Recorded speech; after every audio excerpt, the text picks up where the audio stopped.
Good morning, everyone. People virtually, can you give me a thumbs up or if you can hear us okay? We're going to use this portable mic because we're going to be doing a lot of make and takes. Perfect. Thank you, Kelly.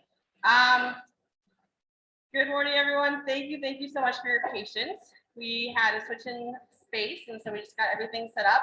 So welcome to Education 2.0. We have a lot of great speakers today who are going to show you some really cool make and takes to do. And we will send all the instructions to you all afterwards. First up, we have Julie Head, who is the Education Director at the Eastern Shore and has been there for about 2 years. And after Julie, Elise Corbin from the Peter Francisco Silmar District is going to speak. And she's been there for about 6 years. And then after Julie, we're going to have Karen Fetty with the Hanover Caroline Silmar District, who's been there for about 4 years and 4 or 5 years. And we'll be monitoring the chat box if you guys have questions, but welcome and enjoy.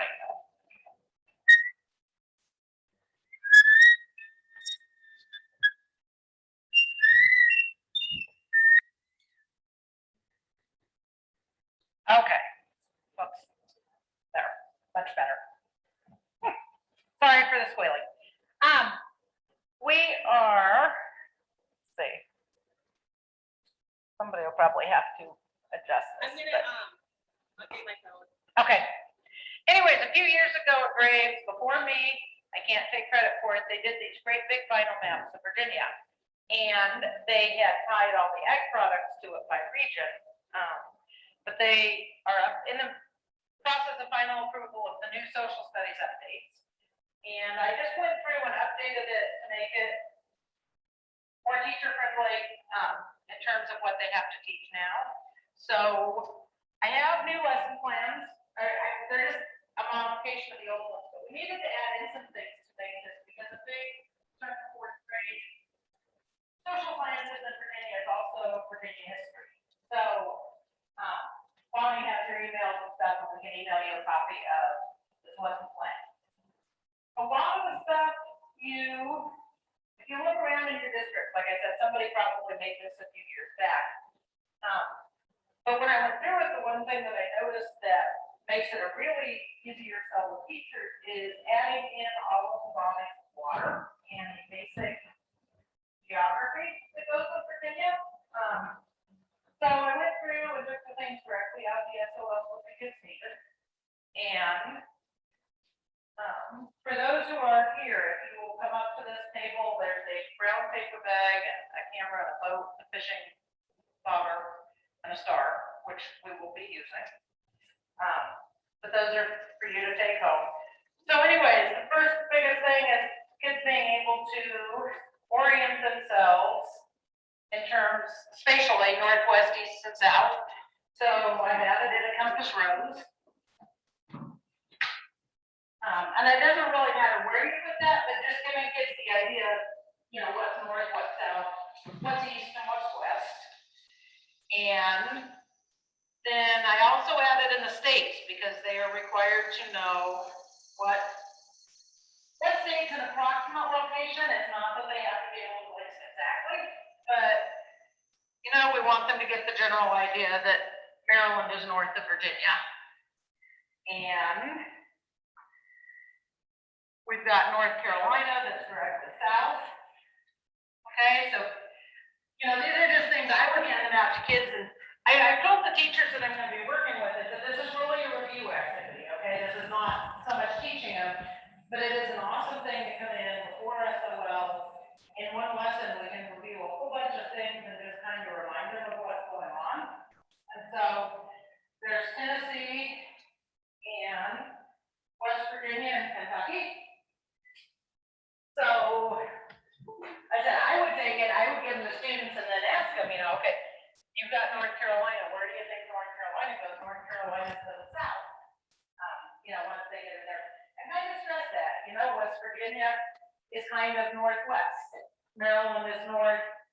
And just kind of have them put them in an approximate place because it helps kids get their their sense of location and of place and kind of where we fit in the whole mid-Atlantic seaboard, which is pretty important.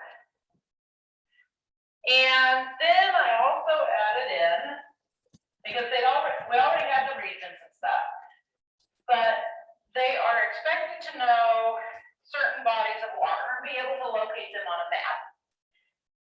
And so these kind of go with that.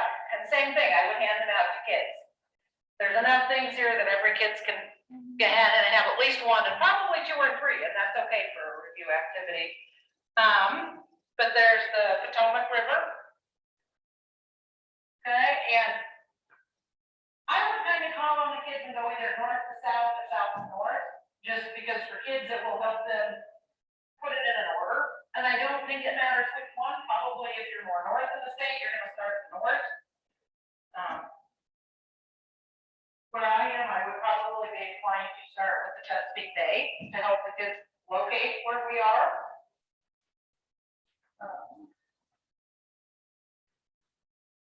You know, because from the Eastern Shore, pretty much all the kids know which direction the Chesapeake Bay is and which direction the Atlantic Ocean is. So that's what would make sense with my kids. But adjust it, like I said, if you're more north, there's the Potomac River, maybe what they identify with. So we place those around, and then we have New York. And when you find your map, it's really neat because they kind of left all these little things right there. And we have James. And we have the Rappahannock. Okay, so like I said, these are things they are expected to be able to find on map when they take their SOL test. So it's an awesome review because it's all right there. And then the other thing that they are required to know is where Lake Drummond is, which is in the middle of the Great Dismal Swamp. So I've added in a picture of that. The 2 things really that go with the Lake Drummond, it's the largest freshwater lake in Virginia. Okay, so that's key. It was, in 4th grade, they studied colonial history as well, and it ties into colonial shipping. So it has value there. And it also played into the Underground Railroad, and there were actually escaped slaves who went into the middle of the Great Dismal Swamp and formed whole colonies that were self-sufficient in there. So it was a place for escaped slaves to either settle or to travel through. So it also ties into that part of American history in terms of being important. And then, same thing, then it gets into the regions, okay, and depending on where you're at, I would either go west to east, or in my case, I would probably go east to west. I have a lot of students who've never been off the Eastern Shore of Virginia. So if I start all the way over the west, it's not going to make a lot of sense to them. But if you're all the way over to the far corner of Virginia, it's going to make a lot more sense to start over there. And then we kind of go into naming the regions, okay? And I didn't find region names in my box, so I added those. Same thing, it's just for visual learners that helps that they can see it in its right location. So we've got the coastal plain. My other word was still in the box, so I'll forget that. We have Valley and Ridge, and we've got the Blue Ridge Mountains, and we have the Appalachian Plateau. Can you make me the host? Yes. No, make me a co-host. Let's see if I can find that.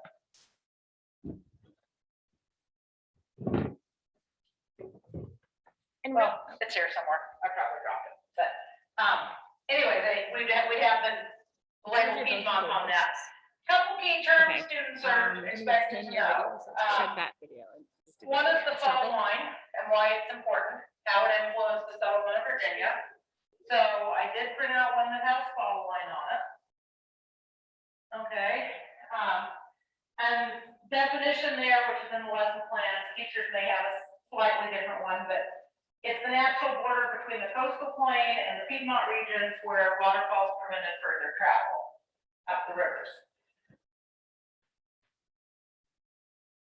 Okay, and then there's a whole lot of objects here, and most of them came from when they did the map the first time. This might be better. So like I said, I'm not claiming any of that, but there's a few things that, since the SOLs were last done, got updated. So we'll go through them. So your bandwidth is low. Okay, then we'll just Yeah, do that. so We'll just do this then.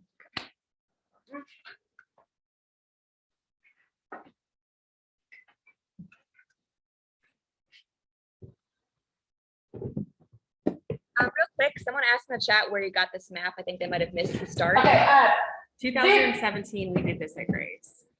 okay, 2017, Bonnie says is when this was made at Graves.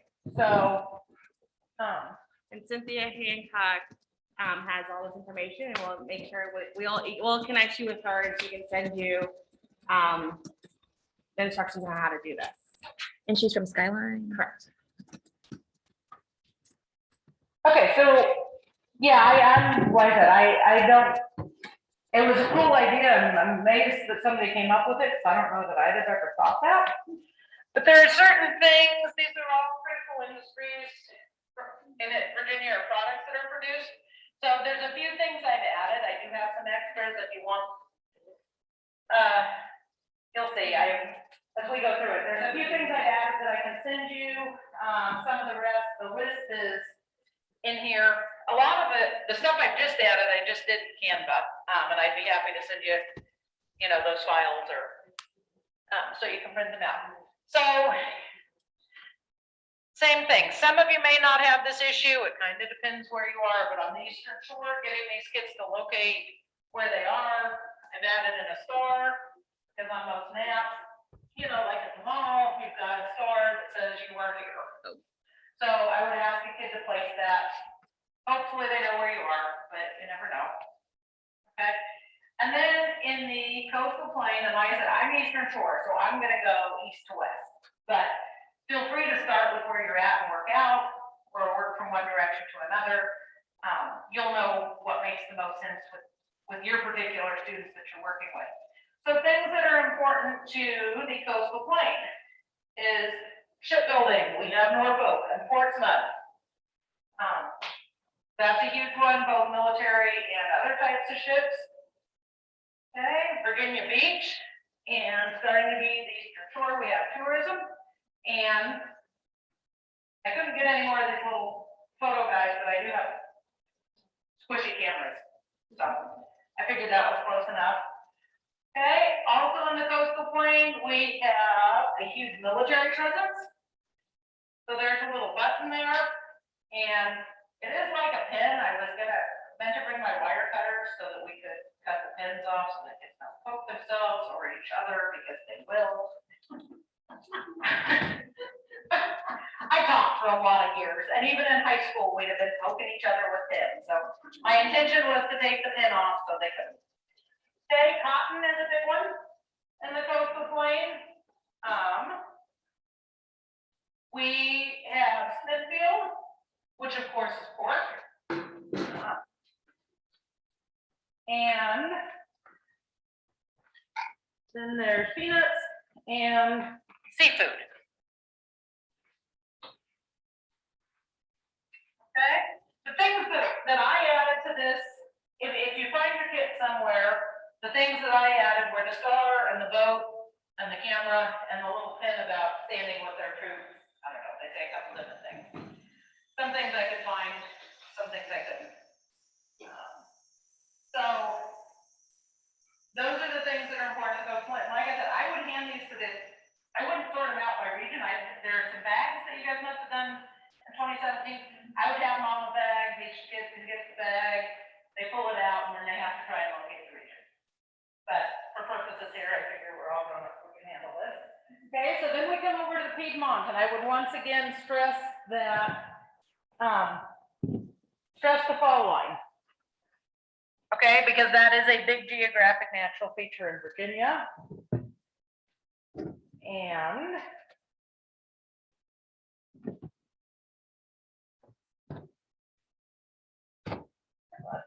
there's tobacco in there somewhere. So we'll have to come up with something for tobacco. Anyways, as we get into the Piedmont region, we have wheat as a major product. We have horses. Tobacco is a big one. Corn, okay, and there is some sweet corn grown. Kids may ask about, oh, I eat that, and that's true. A lot of the corn that's grown that they're going to see is actually field corn or grain corn that's going into cereals and stuff like that. Another big one between Richmond and the Nova area is information technology, computers, programming, data analysis, that type of stuff is in through there. And then there's Capitol building. So some of these squishies I kind of make for a sample off of companies. You know, I had to taste it bigger or something. I love to have the whole thing squishies just because they have a resource that they can figure out where to match them. That's why I've told teachers this is a really good review activity, because I don't know that we could teach most of this in a 50-minute period. But over the course of the year, it should have been covered. So no, I guess the answer to that question is their resource is either going to be me or their teacher, or preferably their other classmates. You know, because hopefully in a group of 15 kids, somebody's going to kind of know, oh, government, and say either Richmond or Nova. You know, because either one would really be appropriate for what we're doing. And then tobacco in that area. And I still thought there was a bag of tobacco somewhere from 2017. Can you repeat the question? Oh, the question was, do students have a resource for where these things go? And that's why, really, to me, this is a better review activity, because if we tried to teach them all of this in 50 minutes, they're not going to remember any of it. If a particular student doesn't know, my hope would be that one of the other students could say, oh, you know, like with government, that's Richmond, or Nova, that area. Otherwise, they could, you know, turn to me or the teacher. But hopefully, because it's kind of a review, they'd have some idea of where it should go. You know, they should be kind of getting onto the idea of, oh, the information technology probably isn't on the Eastern Shore. And then we have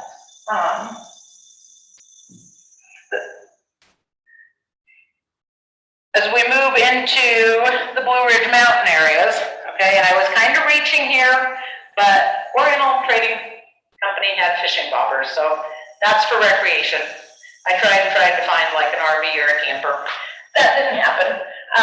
But I figured, well, most people associate fishing with recreation and apples. So, moving into the Valley and Ridge region, and like I said, there's other things you could say. You guys can read them. I don't need to go through them. But in terms of where it's located, where it drains to, being part of the Appalachian Mountain systems, and then Valley and Ridge. This includes the Great Valley of Virginia, okay, which apparently is a thing because it's in the SOLs. I haven't heard a teacher referring to it that way, but it is in the new SOLs referred to as the Great Valley of Virginia. So that's just worth noting because it's going to be terminology that they're kind of expected to have. And then we get a lot of agriculture in this Valley and Ridge. We have apples and chickens. If we were somewhere else, I'd probably just take my shoes off and walk on the map. But we've got apples. We've got a turkey who doesn't want to stand up. We have a chicken.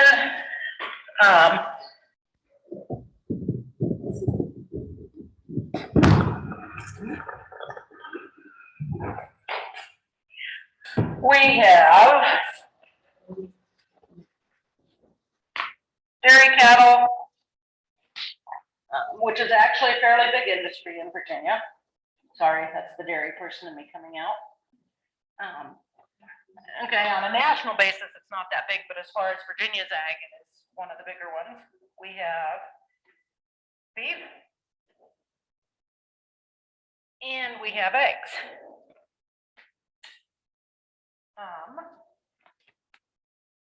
And then when we get over to the Appalachian Plateau, the one real product that Virginia uses out of there, although maybe less so now, is coal. Okay, so if you had somebody from your office here in 2017, there's a map around somewhere. I don't know if Bonnie made the one for the Eastern Shore, Mary did, but I found it when I was cleaning. And I said, really, that if you know, some of these I have extras of the camera and the fishing bobber and stuff. But a lot of these I just printed out in Canva, and they would be just fine that way. You know, things like the names of the rivers and stuff.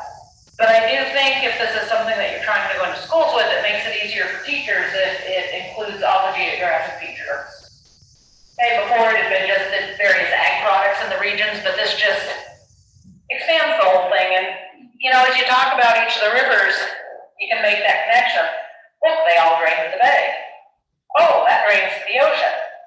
Oh, look at all this land that's feeding into those, in terms of watersheds even, okay?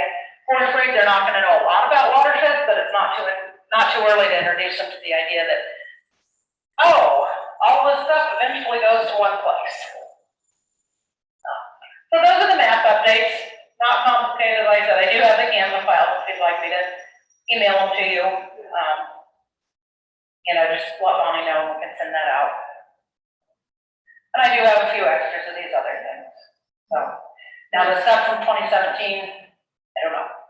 Maria has a question. Yes. I'm actually just throwing out an idea. Can you come closer and Yeah. That way people like to hear the questions on the. So I'm just throwing out an idea. In our district, we touch 3 major watersheds, the Potomac, Rappahannock, and the York River. And I could imagine doing like a map of our district. And actually, when you go into the schools, I'll talk to the kids because we're in the Fredericksburg area. A lot of our students think they're part of the Rappahannock River watershed when they're actually part of the York or the Potomac. And I love this idea, and I would also like to do like one that's zoomed into our area, so our kids can actually put their school on the map and see exactly which watershed they're part of. So I could definitely see this like becoming a watershed activity because maps and kids, they struggle a lot with them. But this is an awesome game. Just making comments. Thank you. Another idea what you could do,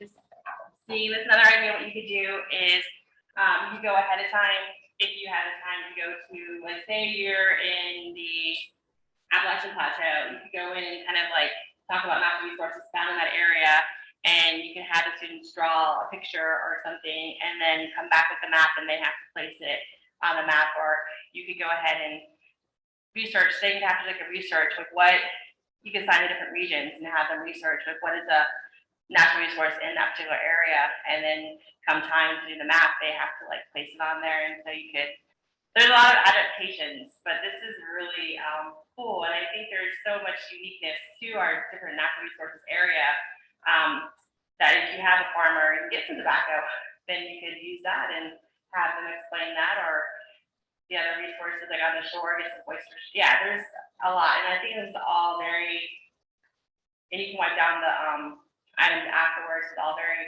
something you do outside. And I will definitely connect y'all with Cynthia Hancock, who came up with this idea, and we did a make and take back in 2017 at Graves, and she has the information and the list of what you would need and the map final. But this is really cool, really. My goal was just, Aaron taught, my goal was to update the SOL, because the easiest way to get stuff into a classroom for a teacher is to make sure that it's tied to specific SOLs that they can say, okay, this is what I'm covering today. Because if they're in a school where they have to turn in lesson plans, that's really what they're looking at, is which SOL are you doing? and can I check off my box as an administrator? But like I said, I have told my teachers that, it's an awesome review right before the SOL because it covers so many things in one class session. Just to help them get that down. And granted, we'll see what type of computer this turns into. So, map update in a nutshell. And I do have some extra boats and stars and stuff, so if anybody wants those, we'll get to do, we'll send them home with somebody or something. Thank you.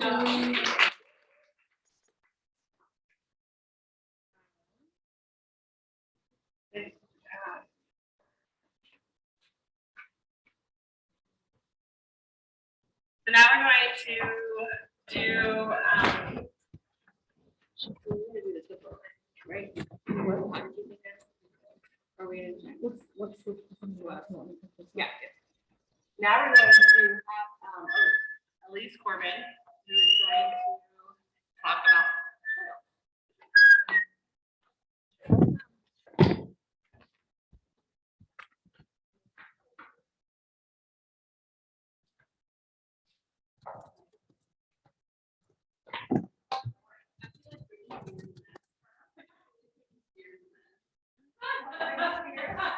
So should I move it? Is it gonna be over there? Okay.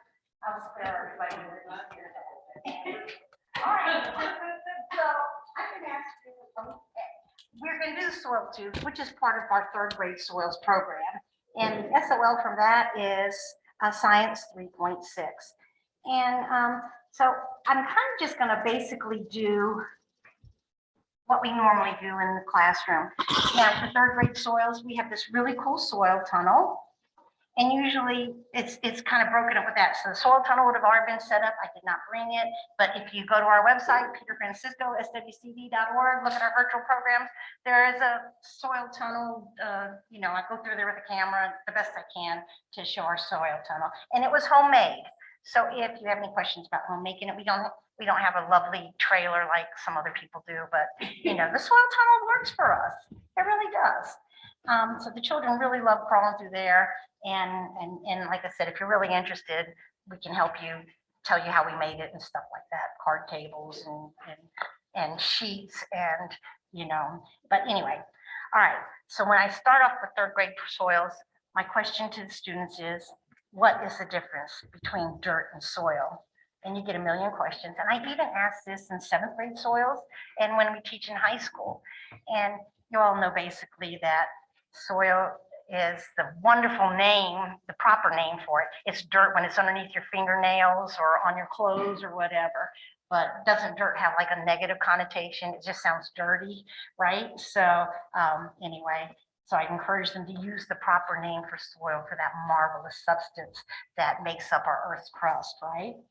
And then I usually say why it's important to take care of our soil. And we do this Earth as an apple demonstration, and I'm sure you probably have seen it. And Julie Head from the Eastern Shore told me that she actually she doesn't have to use this apple anymore. She, from the Utah State Ag in the classroom, they sell a big magnetic apple that you can use, and she says it's about $70. So I'm going to check into that as soon as I get back, because it used to be they did this for every classroom, cut it up in little pieces, handed out the apple pieces, everybody was really happy. Now we throw it away in this climate with disease and whatever. But so Earth is an apple. Let's go ahead and do that real quickly. So let's pretend like this apple is planet Earth.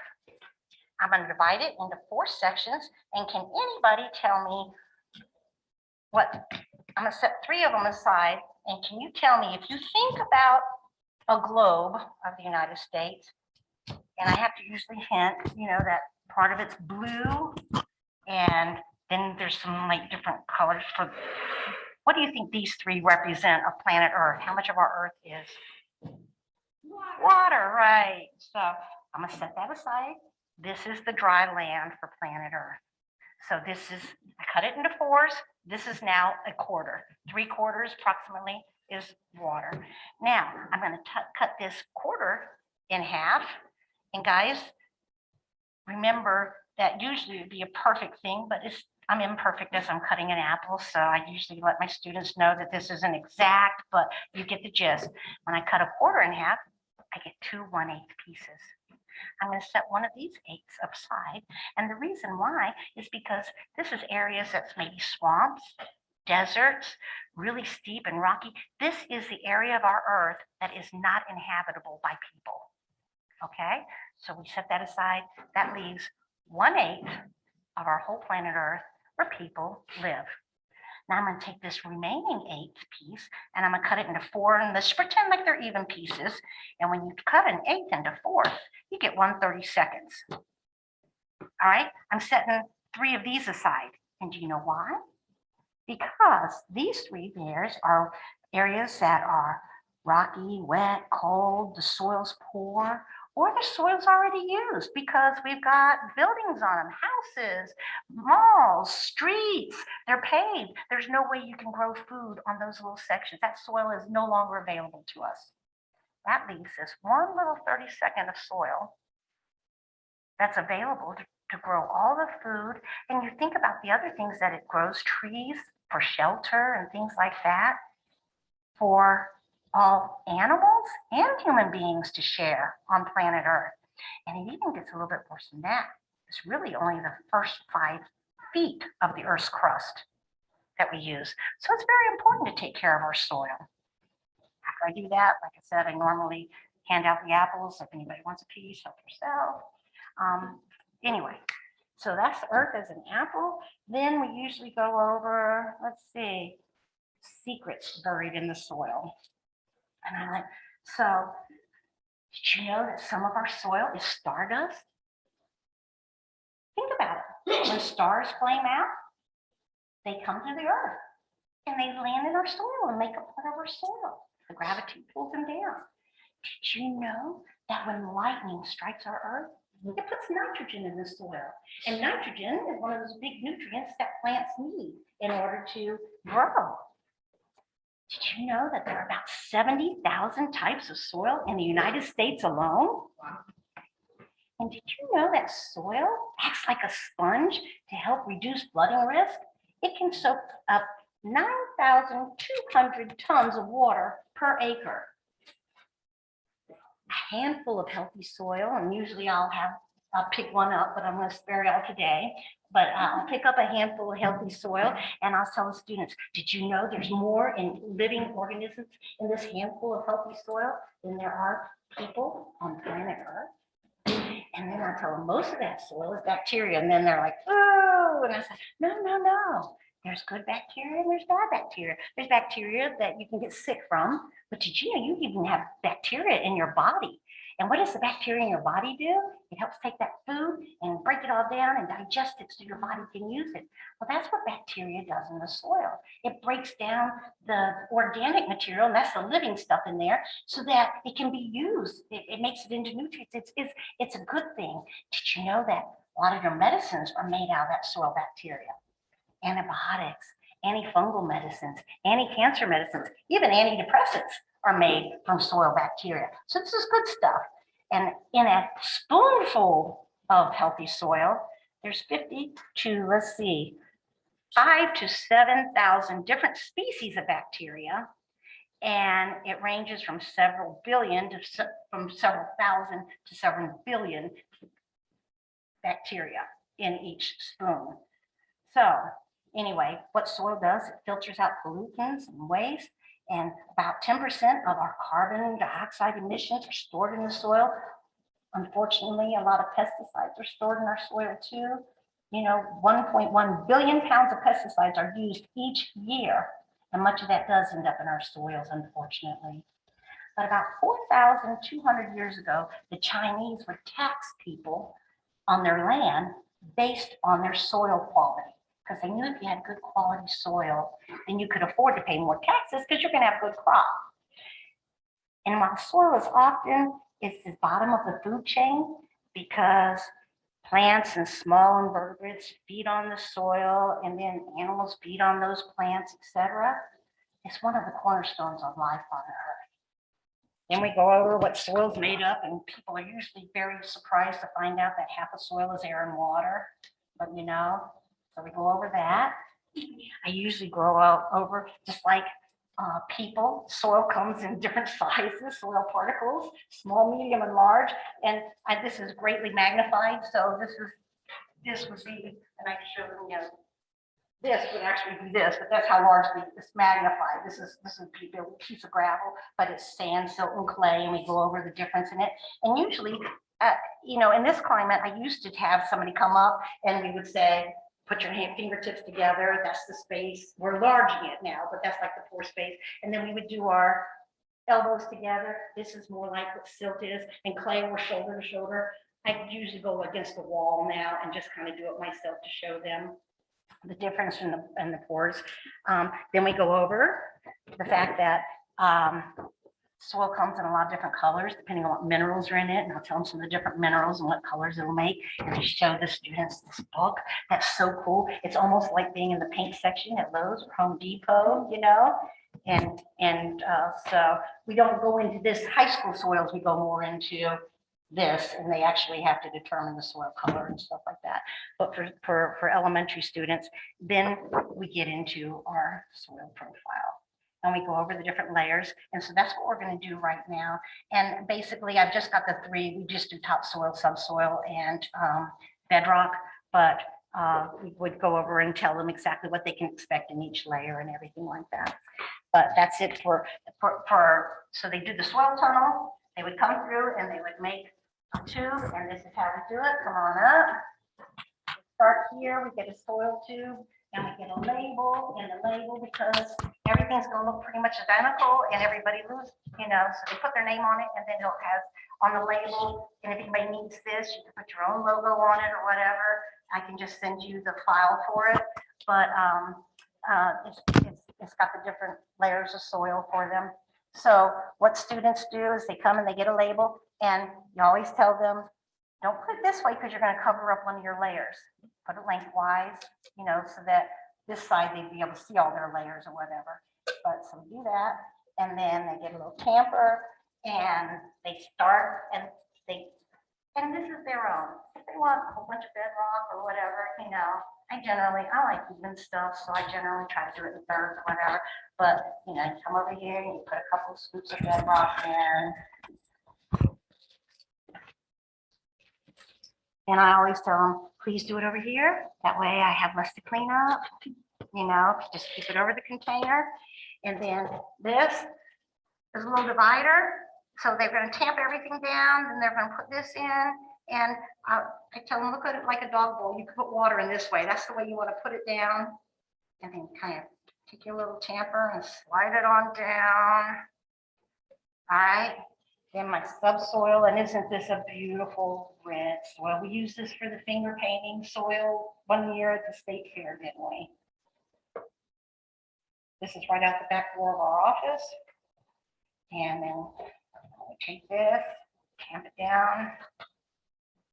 And then topsoil, and this is an old leaf pile in my woods that every year when we rake our leaves, we stick in there, and this is what it's become. And so this is the topsoil. And you know, I like to give them color just to show them that it's so different.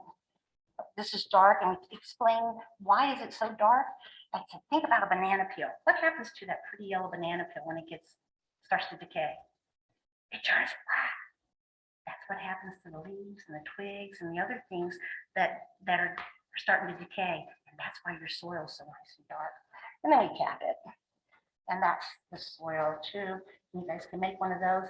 And the other thing I brought, because it's really a 3-section teaching for third grade soils. And I do this treasure chest does we all need trees because we put tree products in it. When I do that map, I put the map products in it because they're treasures. These are resources that are treasures and stuff. And so I'll take it out, like I keep a bag that says soil treasure chest items, and I keep all those, you know, and then I use this treasure chest all over the place. And anyway, if you need to know where I ordered it, I think I have it in a file somewhere where I ordered it, and it's really cheap. But we'll get in a circle, and they'll get to come up and do show and tell, because you know, kids love show and tell. And so they might pick in here, and we talked about soil being used for medicine, right? And so, and they have to try to remember, and if they can't remember how it's related to soil, like it might be a t-shirt in there. Oh, t-shirt, this one's made of cotton. Cotton was grown in the soil. Their classmates can help them. And that's just like you said, with that big Virginia mat, nobody needs to feel stupid or anything like that because they don't know where anything goes. And they'll just look and they're looking bewildered or whatever. You say, all right, come on, guys. Where does this thing go? Everybody. And, you know, that way nobody feels like they don't know whatever's going on, or, you know, so that's my third grade soils program. And I'm sticking to it.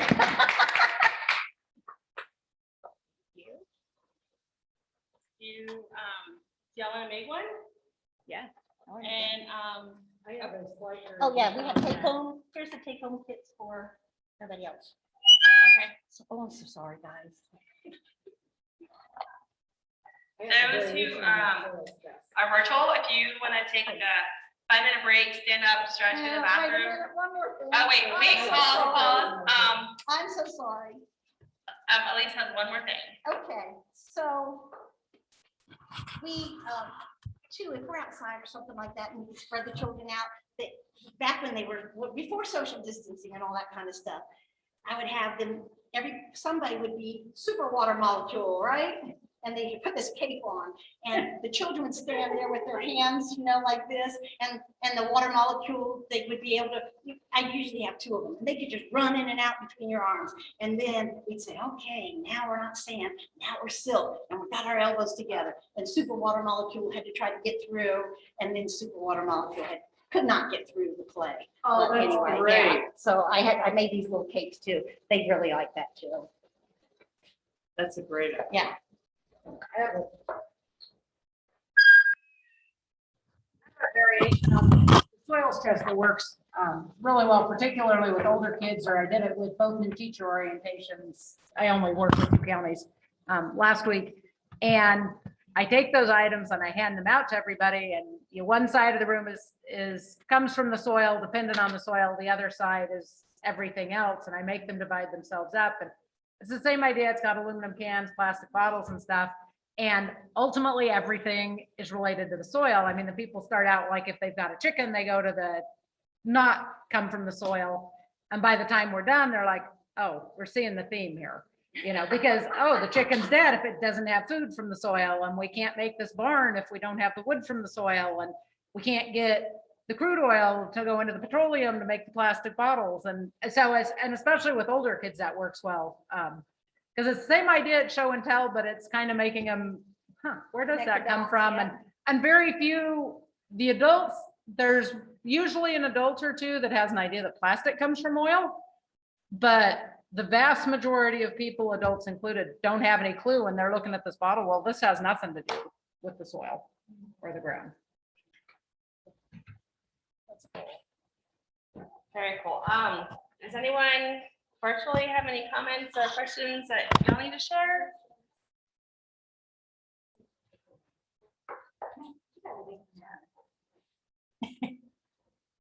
No questions. Okay.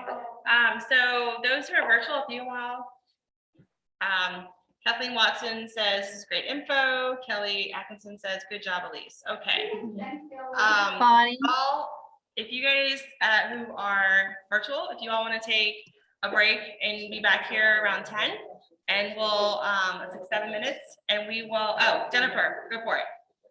What's your question? If you want to take yourself off, I just had a, or you can put in the chat box. can you hear me? Yeah. Can you hear me? Okay. For Elise, she mentioned she had a soil tunnel, and I was curious to know, because we have one as well, how you logistically get that around to the schools. How do you, I'm imagining it's similar to the one we have, which is really quite a large set of stuff to transfer and set up in school. So I was wondering how she did that. Okay, my soils tunnel is made up of 4 panels, 2 panels up top, and 2 panels. Our soils tunnel is 2 card tables that we put a sheet over. We have a real dark black sheet first that fits in the card table holders. And so I have 2 panels up top. It has like a little garden and like a bunny going down. You see his legs up top. You Uh-huh. see the top of Yeah. the carrots, you see potato plants, you see, and then even a little stream and stuff. So my whole top is stuff that you would see up top. And it was made out of that foam that you spray when you're, if you need to seal cracks around windows or whatever, you know, that expanding foam. And we painted it and everything. And so we've got everything up top. And then below, I have the same panels and they're tied onto the card table underneath. And then the sheets are laid over top and then the top layers up there. And so, and I have, it's a brown felt mat that goes under the card table. And I have a doorway that's made out of burlap that's camouflage, and we cut strips in it so that they crawl through this little doorway. And on that mat, I'll put worms, rubber ants, just all kinds of critters that they would normally find under the soil, snails and slugs. And actually the children get to pick a couple of them and they get to pull them out and play with them for a little bit. And then they have to throw them up back underneath it for the next class. So I'm toting 2 card tables. I'm toting 2 boxes that have my panels for up top. And then I'm toting a regular, it's a big blue tote that has all my goodies, you know, in it, all the sheets and things like that. So I can fit that in the back of the truck, or I can even fit it back in the back of our Explorer. I just have to put the seat down. But so that's how I tote mine. And yeah. Any other? Okay. Yeah, I was just curious. I find that to be one of the more laborious lessons to set up and get to people. So I was wondering if there was any tricks or tips you had I use so it that I could be a little more independent and not have to grab the teacher to grab a side and so forth. I mean, we have a dolly as well, but some of those bins that store the panels are so large that They the are dolly can't handle it. cumbersome. Getting them through doors. You know, hopefully we get to do them outside. We get to back our truck right outside, set it up, and you know, Yeah, okay. doors or anything like that. But the times that I do have to do it Okay. inside, you know, the school staff is wonderful. They come help me unload. I had some injuries recently. I had fallen. I had some shoulder surgery and I had a hip replacement from that accident. And so Oh my. when I was recovering and stuff like that, the teachers had students meeting me out there at the truck. I Okay. had to back up to Aw. doors, they brought stuff in and helped me set it up. I mean, you know, people have been, That's if you awesome. know, the teachers, they're so grateful that you're doing this for them, that they've been Yeah. backwards to help. So I've been really blessed Yes. that way. Okay. And do you typically leave it up for at least a week when you do that? Because taking it up and down in one day is a bit crazy. Okay, last spring, it was inside because they made the students wear masks outside too. And I thought, I'm not Okay. out in this heat. I'll just leave it. Yeah. I said, you know, guys, normally I'd take you outside, but I can't wear a mask outside, or I was wearing a face shield at the time. And I said, it gets too hot for me. And I feel like I'm suffocating. So we left it inside. And, but they had divided up the classes. These were, the school was only meeting 4 days a week. And so they had their A and B. Yeah. They met Monday through Thursday. Friday was special day for activities, and I would come on Fridays. And so they only had like 10 students in each group. So there was massive numbers of students. I did the same program like 4 times Mm-hmm. through them each week, each Friday, just so that they could only have those 10 students or whatever, you know. And I did 2 different grades, 2 different programs on each day. I left it there for a month, and it was in their library, in their resource room, and I left it set up and everything right there in the corner. Okay. Yeah. Just kept people off of it and stuff. But normally when I use it, it's outside, it's for a field day, and you're having that whole grade rotate amongst a bunch of stations and things. And Yeah. so it's usually just up the whole day for those, Okay. for those field days. For the field days. Okay. All right. Thank you. Great job. You're welcome. Yeah, thank you. I'm glad you're Yeah. asking about it. It is cumbersome though, and I really don't like, Yeah. and it takes a while to set up and stuff. So it's good to make it worth your while when you have a whole bunch. Right. Right. But when you see the students and how excited they get, and sometimes I used to give them flashlights because it's a little dark under there. They probably love Get that. under, they can look up and see the other half of the bunny. They can see the roots, they see potatoes, and they see the carrots ends and things like that. But but I found that they weren't bringing my flashlights. I don't, my flashlights disappeared. Done. And so we don't do the flashlights anymore. Right, okay. All right, y'all take care. Thank you. Everyone, so if you guys want to take a break, we'll come back about, we'll come back at 10:10. And next up, Karen Fetty is gonna give us talk about a webinar series she did. And we're gonna have that presentation mode. So we'll see you back here at 10:10. And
might stop working. St. Matthew's announced. Good.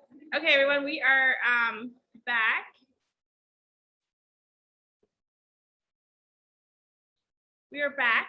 Karen Fetty is going to talk to you all about a program that she's done with her in her district, Hanover County, and we're going to get started.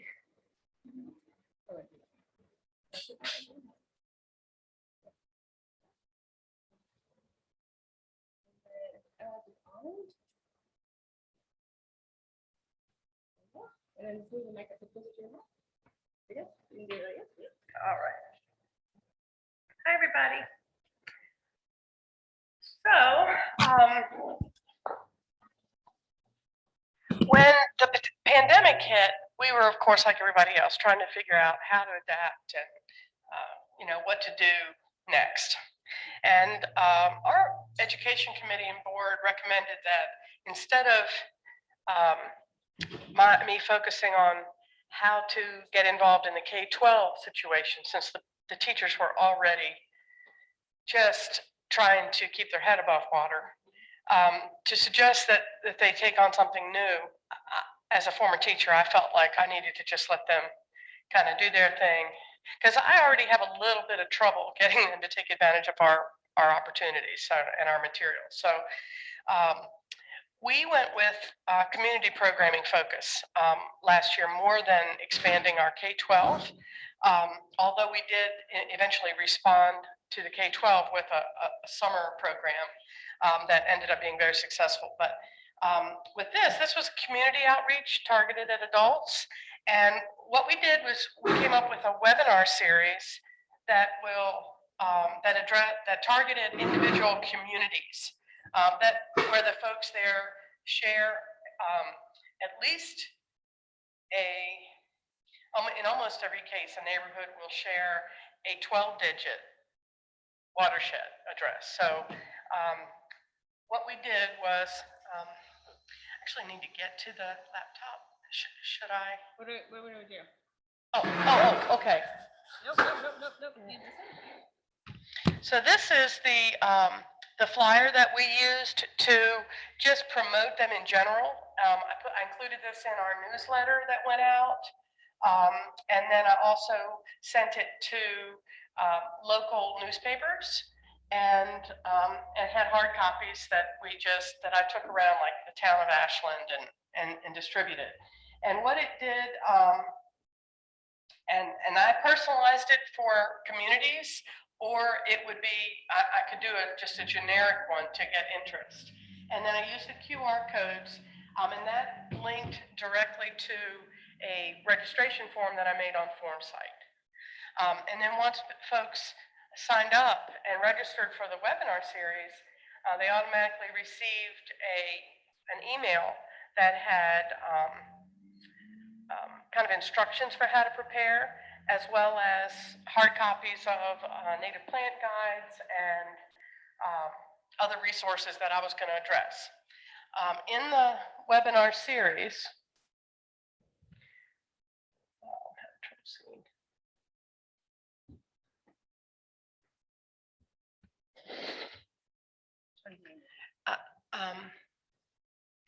I have trouble. This mouse is not working. Here, I can do the math here. Okay.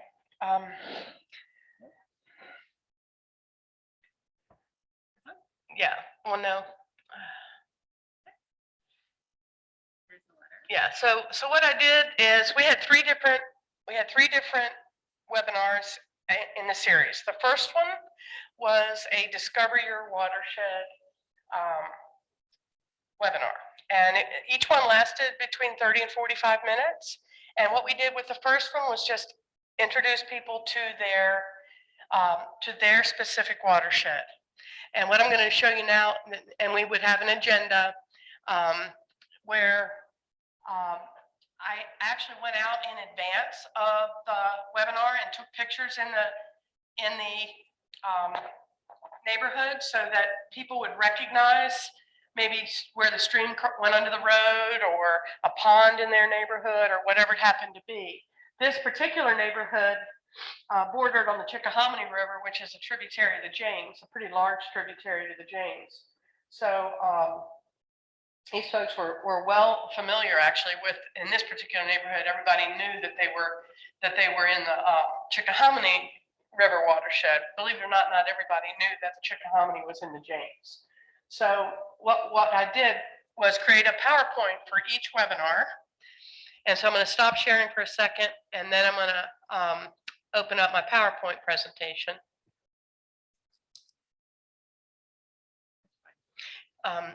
The first one, yeah. And so with the PowerPoint, what I did was basically start with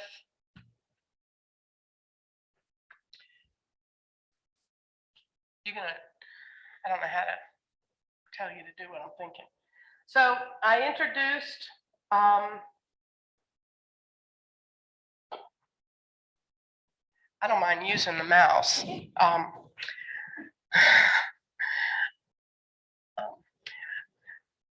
I started with just repeating the agenda and with some Zoom etiquette, which we've all become familiar with. And then I introduced what conservation districts do.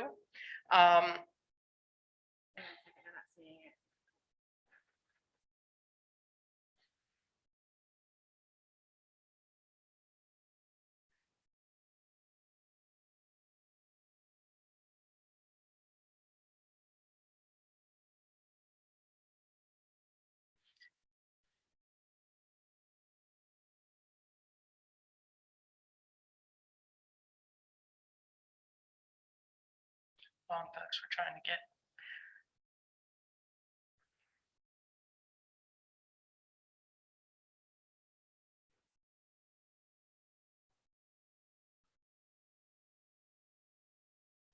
Technologies are fine. Okay. We could see that, Bonnie. Was that what you were trying to do, or are you trying to do something else? No, I was trying to make sure y'all could see it. Y'all were. I saw it. Okay, I just couldn't see it on my phone, so that's why I didn't. Yeah, I figured. Okay. Sorry, Karen. Okay. You can see that, Jennifer? Not anymore. It was closed, but the two times you just tried, we could see it. Helps to share the screen. How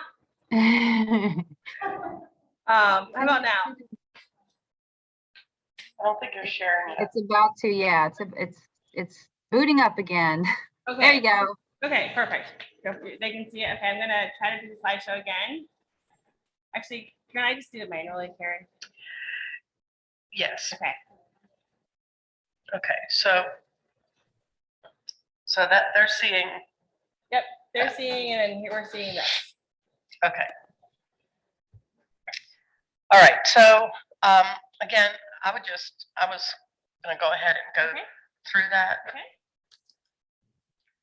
Yeah, so I introduced them to, I actually had a little bit of narration with this because I actually have I have word finding issues occasionally, especially when I'm speaking in front of people.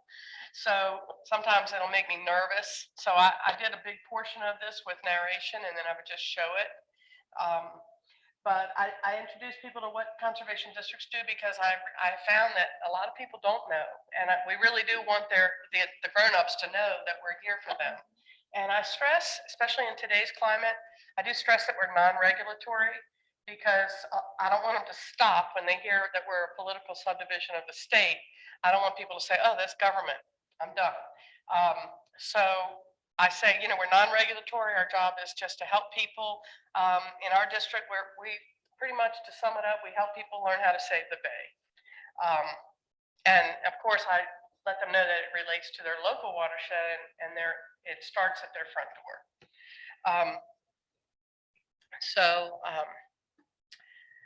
We do that, and then I talk about the VCAP program and urban BMPs. And on this, basically just explained what they are and where to find them on the association website.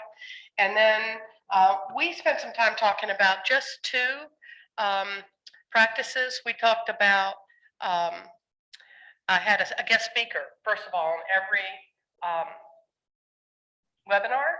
And this one, the first one, we had our Meredith Dash is with the Alliance for the Chesapeake Bay, and she's also one of our associate directors. And she actually walked people through the watershed, how to, you know, from their particular stream, whether it be named or unnamed, all the way to the bay. And we used maps for that. And if she wasn't available, I would do it. But so we would show, I'm not finding my mouse. Yeah, okay. And you can just click through those, Bonnie. Yeah, so, go back there. So I really wanted people to relate to it. So this was a topo map of the actual neighborhood highlighted. And then the folks that had registered, you know, well in advance, I put stars on their property just so that they could see, for instance, that one person that lives between two tributaries of the larger stream. And that really, you know, I really wanted people to identify with it as much as possible and see themselves in the picture. Go ahead. Then like I said, I went out and I took pictures of the community so they would know that I actually had visited. And the fact that there are 3 culverts going under the road shows that this is an area that gets, even though the stream looks small, the watershed must be pretty big because there's not a lot of impervious surfaces, but this road, there's 3 giant, like 3 or 4 foot culverts that go under this road, and the community tells me that they have a serious runoff problem there. They have, you know, driveways washing out repeatedly and things like that. So they were very interested in learning how to reduce stormwater runoff. All right, this is again just me showing them how the water gets from their property to the bay. And then we talked about impervious surfaces and what increases stormwater runoff and what water being the universal solvent, how it has the power to dissolve many things, and then of course has a lot of force as well, so it picks stuff up and carries it away. Okay, and I basically introduced what runoff pollution is, and rather than give these presentations, I'm just going to flip through these slides real quick, and then if you would like to have copies of these, I'll be glad to. Well, I can't email them because email won't take a PowerPoint, but Wait, I'll work with you to get them to people. you can help me? Okay, then we can put them up on the resources page too, I guess.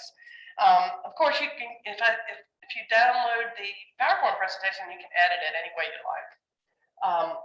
Okay, keep going. All right, and so I would also, you know, and say, okay, well, what can we do what can individual homeowners do to protect their watershed?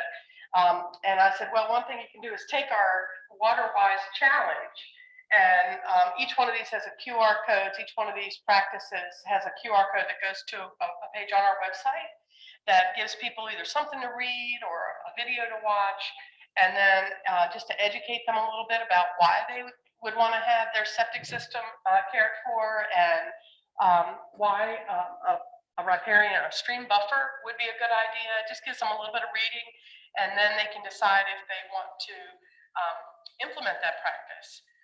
Again, we focused on two VCAP practices for you know, bigger projects, but we also suggested our workshop, which we're doing rain barrels and vermicomposting bins and pet waste digesters. And so if somebody actually did a workshop and made and took or make and take all 3 of those things and put them into practice, it would qualify them for this challenge. And then we would give them a copy of, give them one of our flags, our WaterWise flags for them to hang in their yard. And that on the right there is a copy of the flag. And so, you know, and people have taken us up on it. So you can just keep going through there. And the next slide is a better picture. And so, again, this is just I think I did this in Publisher. So it's easy enough to edit and put your own name in there. If you wanted to use this design, I mean, it's my design, but I'm not making any money on it, so I'm happy to share it. So, next one. And then again, we talked about what rain gardens are, keep going. And how, and then we talked about the VCAP. We have a form on our website that is a conservation assistance request form. So one of our conservation specialists will go out and meet with the homeowner and talk to them a little bit about what they hope to do, and then steer them in the right direction, whether it be to work with another agency partner before they determine if they're actually going to apply for VCAP. Kind of talk to them a little bit. Rather than send them straight to VCAP, we kind of want to vet them or screen them a little bit first. And so we have that form site. And again, any of these resources that you want, you're welcome to copy if you also use form site. I don't know how I could send this file to you. I probably can't, but anyway, you're welcome to copy anything you see.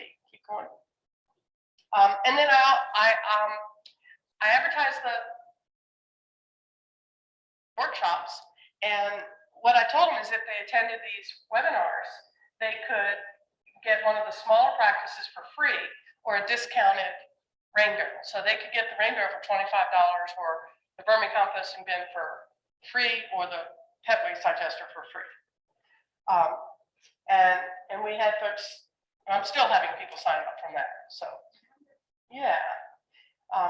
Okay, and then I took questions and answers. And so I did the same kind of thing with the next two webinars, except for the second webinar, it was about soils. So again, I went in and I found the maps of that neighborhood, the soil maps. We talked about how some soils are more, they have a higher infiltration rate than others. And we talked about, for instance, the soils in this particular neighborhood where they had all this trouble, even though they were big wooded 10-acre lots and there was not a lot of impervious surface other than the roadways and the rooftops, they were getting all these floods. And the reason was because their soils were very low filtration rates. And so almost all the water is just running right off unless it's coming down very slowly. And so that was eye-opening to them. It was helpful.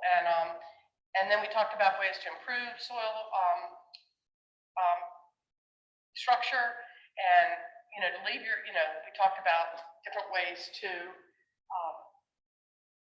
here's an example. So, and I just led them to the GIS site as well. I showed them how to navigate our county GIS site so they could learn more about the whole county and their place in it.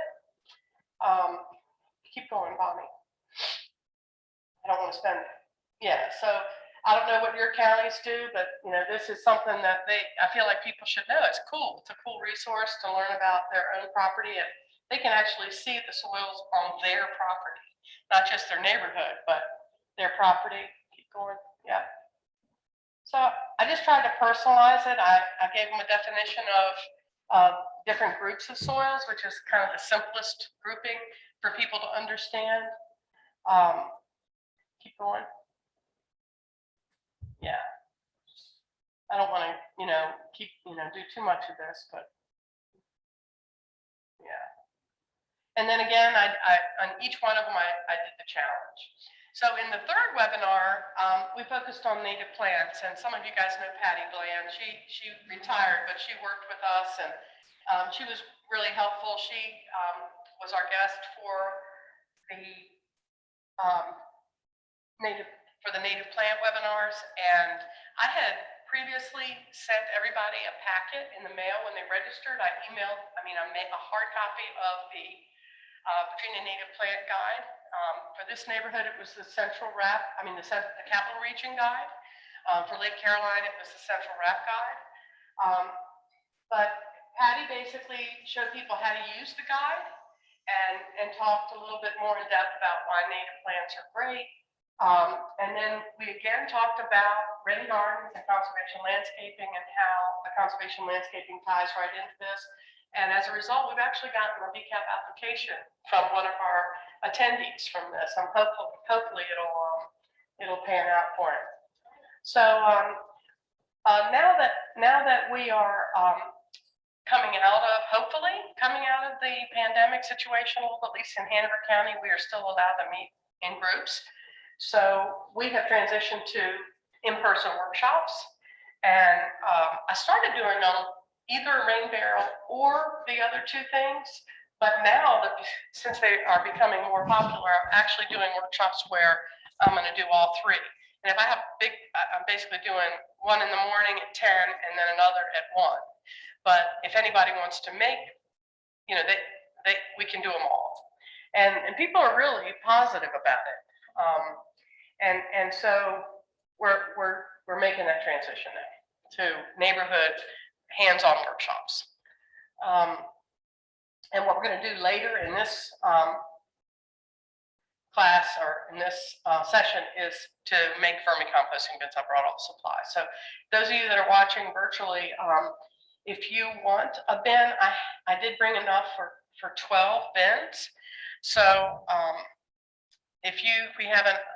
we will definitely have some left over. And so if anybody wants to get one sent home, or if you want to come by my office and pick up the materials for these, I'm happy to share. We are asking for, we're going to invoice you $15 for the stuff, but I'll definitely email you the instruction sheet as well. And what I did for the vermicompost, I'll talk about that when we get to the vermicomposting bins. But these were our webinars, and yeah, that's about it. Karen, how many people did you have at each webinar? It varied. There was one webinar where we only had the same 2 people come to it, but in others we had 6 or 7 people. We didn't have, these were neighborhoods, and I was hoping to get a lot more involvement, but you get what you get. Yeah.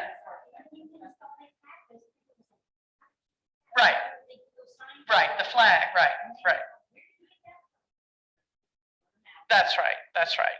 And so I would use these again, even if we weren't in the pandemic, but I think everybody just got to the point where they were zoomed out. And so, I was happy to be able to do the in-person workshops, even though it requires me to give up Saturdays. But anyway, that's it. Thank you.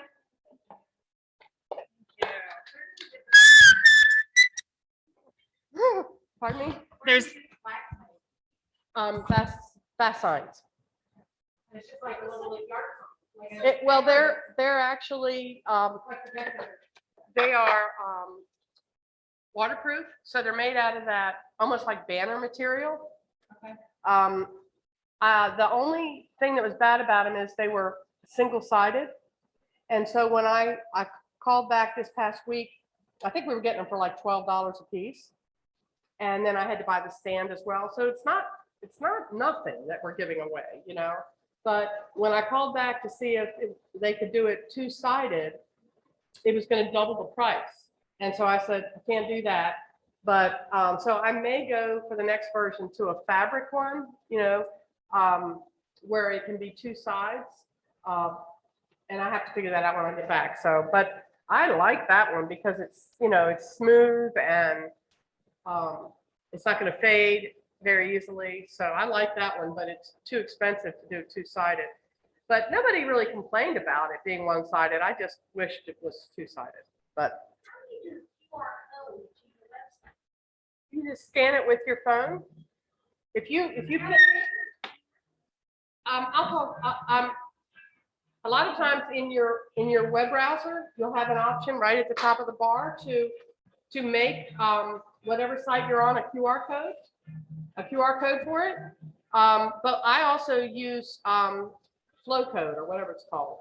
And that way it keeps track of your data and how many people actually click through that link. Use the link to get to your site. But if you don't need that data, there's free versions around. And obviously, if I'd known I could have done it for free, I might not have paid for the flow code. We might discontinue that. But yeah, and it just takes you straight. And that way it also increases your exposure for your website. People are able to find other resources on there. Do you use flow code? I use flow code for making the QR codes, but you can, if you go to the top and like Google, if you go to the address bar on the right-hand side, there's a little icon, and if you click on it, it says make a QR code, and you can do that for any web address, and it gives you a little dinosaur in the middle of it or something like that. So, yeah. Yeah. So, and I think that makes it, right now, they're still so new, they're kind of fun, you know. This generation. Right. And it's quick. You scan it, you're there. Right. No typing in an address. Yeah. So, yeah. So, any questions? Any more?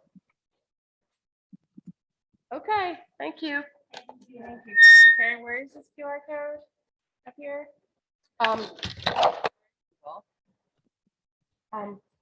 You got to be able to see the address bar. Yep. I just navigated. Yeah, the full, it's underneath, yeah, so. Click, oh, you might need an add-on for it. Like that, maybe? Click it, see.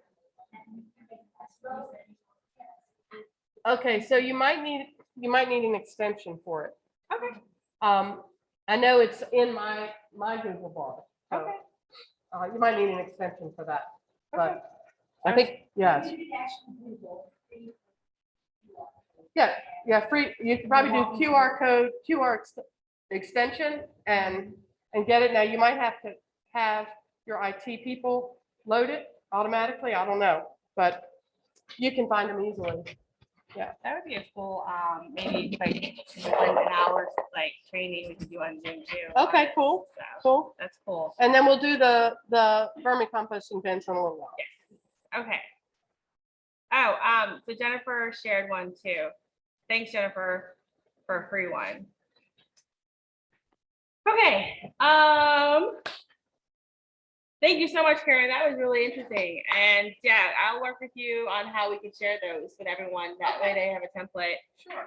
Now we are going to have Julie Head. Julie, you ready? Yep. Julie is going to give us a demonstration on topography maps. So hold tight and we'll get that started.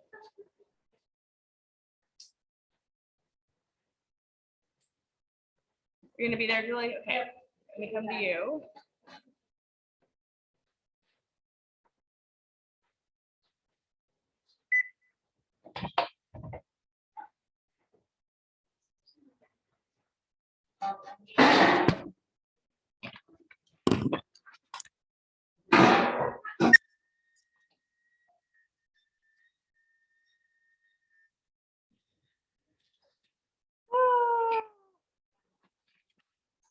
Okay.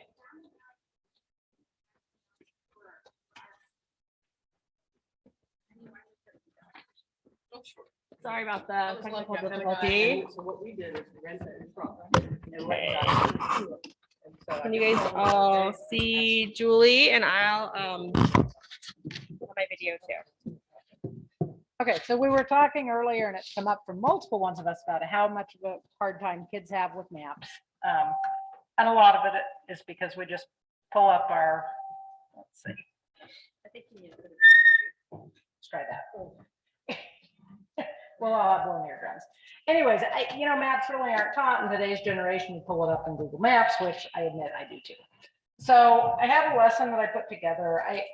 Our districts are different because pretty much we're a training ground for other districts. So we have a lot of teacher turnover. And so it's always interesting to come to these because we're all dealing with slightly different things, but everything we do, we can modify to make work for our area, which I love. Because we all take that idea and just go off in a different direction. So I have a lot of brand new environmental science teachers this year. I have one high school in particular that has turned over their entire science department at least twice in the last 4 years. And prior to that, there was only one person that had been there consistently for 7 or 8 years, and everybody else had turned over as well. So I have a maps lesson that I like to go into. You could go in with lower grades, but honestly, it lends itself well to a high school type level. And one of the things they're supposed to be learning in inner science and environmental science is topographic maps. And that's a tough concept because you're looking at this flat piece of paper. You know, even as an adult, you really have to stop and take a look at it. So I usually start by asking kids to give me ideas for where they've used maps, and I put those up on the board, and it'll be taking a trip or those types of things. And so then I have classroom sets, and I have a raised relief map that, I don't know, I bought somewhere, probably Amazon, but found one for Shenandoah Park, wanted something on the East Coast. We didn't have a topographic map of the Eastern Shore, we do mostly flat.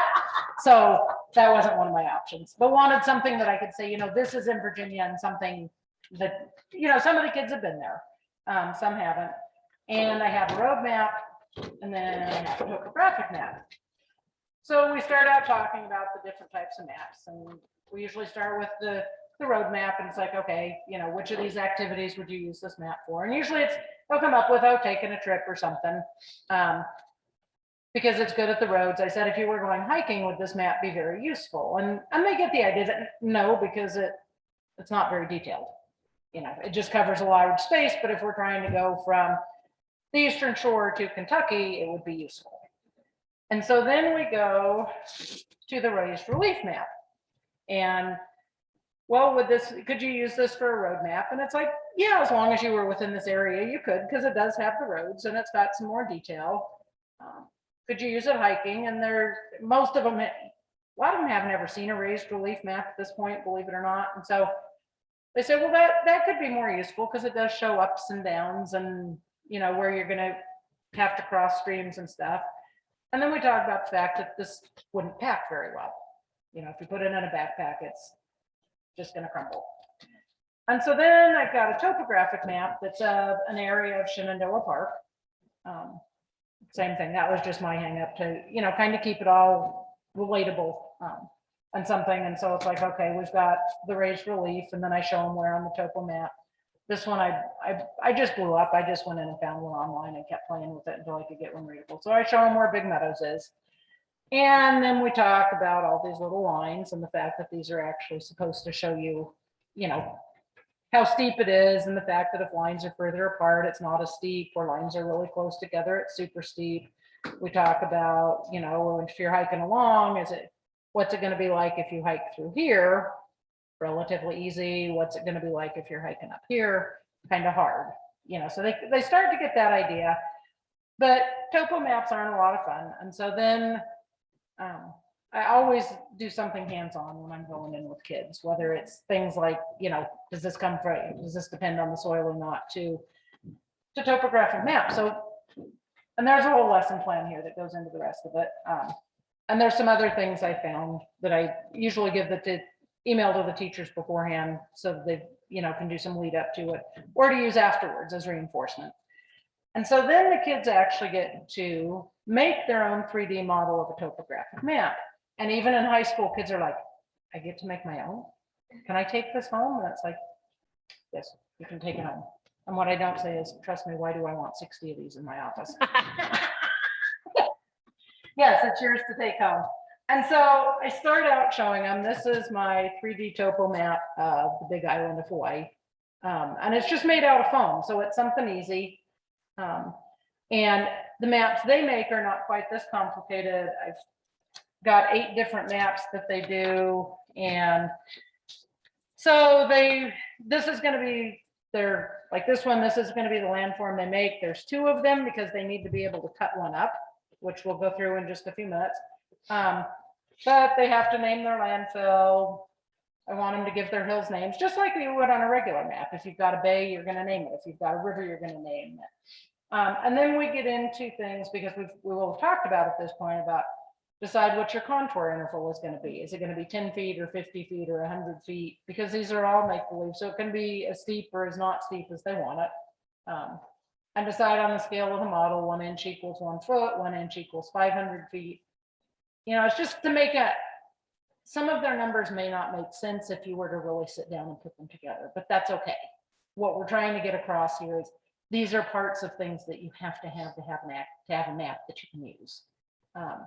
And then decide on your starting elevation. Maybe they want this to be coming out of the floor, you know, like a valley floor, or maybe they're already up on the top of some mountains and it's just, you know, a mountain peak.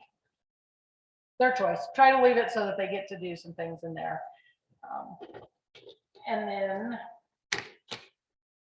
what we're going to do for those who are here is I actually brought the ones that are, yeah, the big island of Hawaii. But to make this easier to see online, the idea here is a kid takes one of these and cuts it out. So it really is an easy activity, and I provide all the foam. I'll ask that usually the teachers have glue, but if they don't, I bring it. I have one district where teachers actually get some money for classroom supplies, and I have another district where teachers don't get a single dime. So it really depends on which district and what they've had their kids bring in and what time in the school year it is. Beginning of the school year, there's usually some supplies. By the end, a lot of times I'm even bringing the glue. So anyways, they cut out around the outer edge on one of these models. And let's see, for those who are here, I've got scissors. If you want to come pick up one of these, and we have to share the big sheets of foam. We don't need big sheets of foam for all of it, but that way you guys can kind of start to follow along. Because we want to get to worms too, because worms are fun. Carmi's not on here, but I started a worm composter in my office that she didn't know about. And I got in one morning and Carmi was already in there, and Bill had known I was doing it. And there were worms crawling all over, including all the way down to Carmi's office. And Carmi wanted to know what the heck was going on and why we were suddenly inundated with worms. Oh my gosh. Yeah. Where do you get the foam? The foam I just picked up at Walmart because that's my only option. That's right. Yeah, I'm on the Eastern Shore. I don't have a lot of choices, but I got it at Walmart. Walmart had 5.5 by 8.5 sheets that I could cut into little blocks, because if I had given kids this much, they'd have put it right in the middle of the sheet. So I cut it into little pieces that would just fit the models I was having them make, just to be a little bit more efficient with supplies. And I did not bring pencils or pens, but I have 8 pens. okay, can I borrow that? Anyways, the first time they cut it out around the big edge, and that's what they're actually going to trace onto their first piece of foam. And like I said, I realized very quickly that I needed to have one here that was like the original, because otherwise they're going to forget, and then I'm going to have to ask goofy questions, or they're going to be asking me goofy questions, and we're all going to get frustrated. So anyways, they take this first one and trace around it.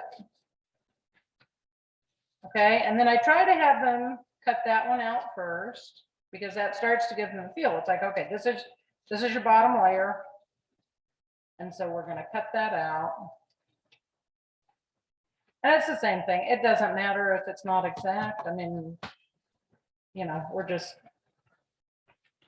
you'll always have a kid who gets hung up on it being exact, and honestly, it doesn't need to be. So you trace this lower layer, you cut it out.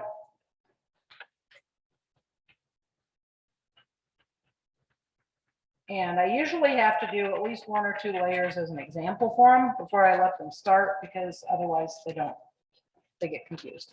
So here's my first layer cut out. Then I go back to my paper map that I've already cut, and then I cut that down to the next layer. So I'm cutting around the next set of lines. And we're going to do that same thing and trace it onto a piece of foam. And I encourage them to use different colors of foam, because just like my big map of Hawaii, it's more obvious where your lines are.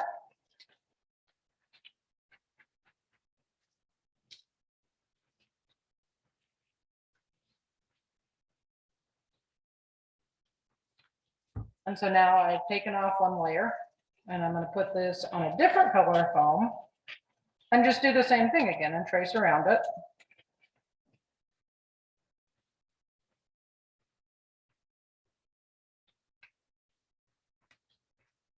And cut that out. And then what I learned the very first time I did this, because as adults, we tend to be very task oriented and we would want to trace and cut them all out first. With kids, you want to have them glue them down as they go, because otherwise they forget what is what, or it gets mixed up with their neighbors, or I don't know, they magically disappear.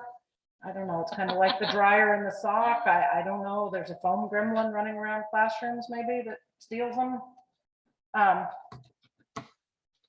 So then they can use their original one, okay, because if you turn this so that we've just got this one. Because we've got ends that should go together. And so I want to make sure that happens. So I'm kind of matching up my smaller ends. And yes, the Hawaii ones will take longer, but they're more fun. And Julie, you might have said this, but do you have an SOL as correlates to?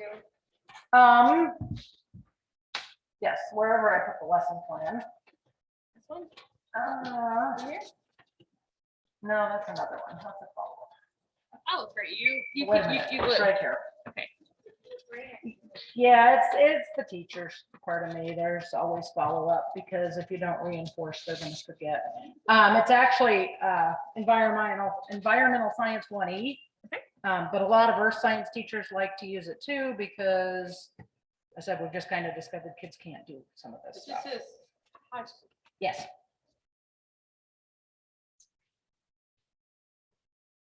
Yeah, none of the middle school SOLs correlate to it. And little kids would have a good time, but they don't have to, their map reading is more basic. So we glue this down as such. And now I've got my first two contour lines with the yellow and the white. And then we do the same thing. And we just keep going and we cut down to the next contour line. And this is why, you know, there's no real right answer, but I want the kids to think about, well, I need to know, are these contour lines, do they represent, you know, 50 feet in elevation or 100 feet in elevation, or, and I really don't care what they pick, but I want them to understand that if we don't have a key, none of it makes any sense.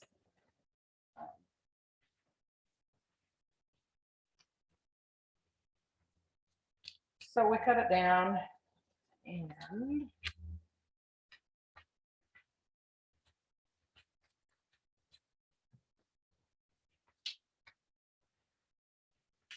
then we do the same thing and we trace it. And I try to encourage them to be efficient with their foam because as we start to get down, you know, if I use this, then somebody else we can use this piece of green for something else. So, because I don't want them just using all of it for no apparent reason.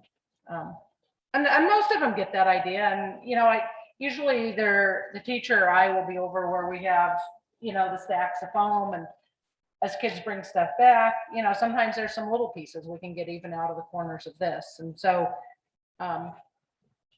kids are pretty good about it. And I guess if you're in a district, you know, or a private school where money isn't such an object, it wouldn't matter. But with where we are, it's always an issue. And as my Hawaii people get to the smaller pieces, there's a bunch of other colors in there too.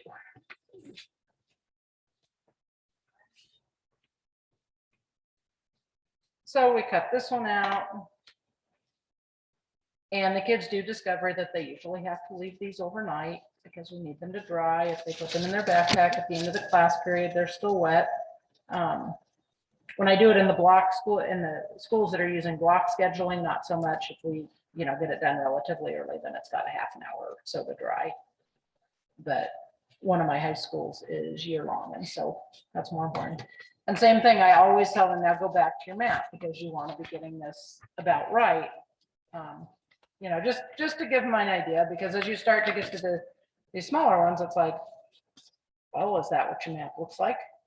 You know, no, we need to bring it more over this way. So It's not that it has to be exact, but I like them to get the idea of, well, we're trying to build this relatively close. And there are some other ideas out on the internet using modeling clay and stuff, but I was looking for something easier for a classroom, you know, that could be a make it, take it basically, except for kids. Julie, Robin has a question. Will a glue stick work with the foam? Not very well. I tried that and I had a problem getting the foam to stick together as much because it just wasn't, I think the foam's too porous probably. And so that was why I went with glue. So now we've got yellow and we've got white and we've got green. And looking at it from the side, you can kind of see it through the computer, but we're starting to get those layers that they're seeing on the map. Julie, can you pull it up for me? Yep.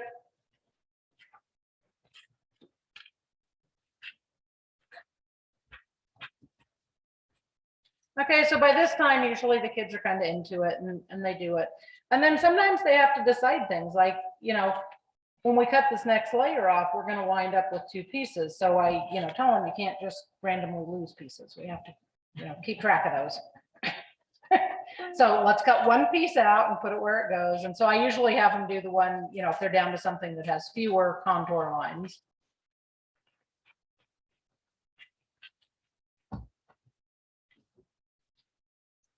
And they are free to do all kinds of colors here.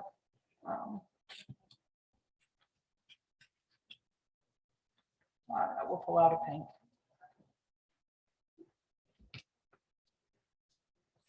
And I tell them they have to use at least 2 colors, but most of the kids wind up wanting a different color for each one. Which is fine, and that's why I have the kids bring their extras back, because some kid may have a piece that'll work really well on the screen.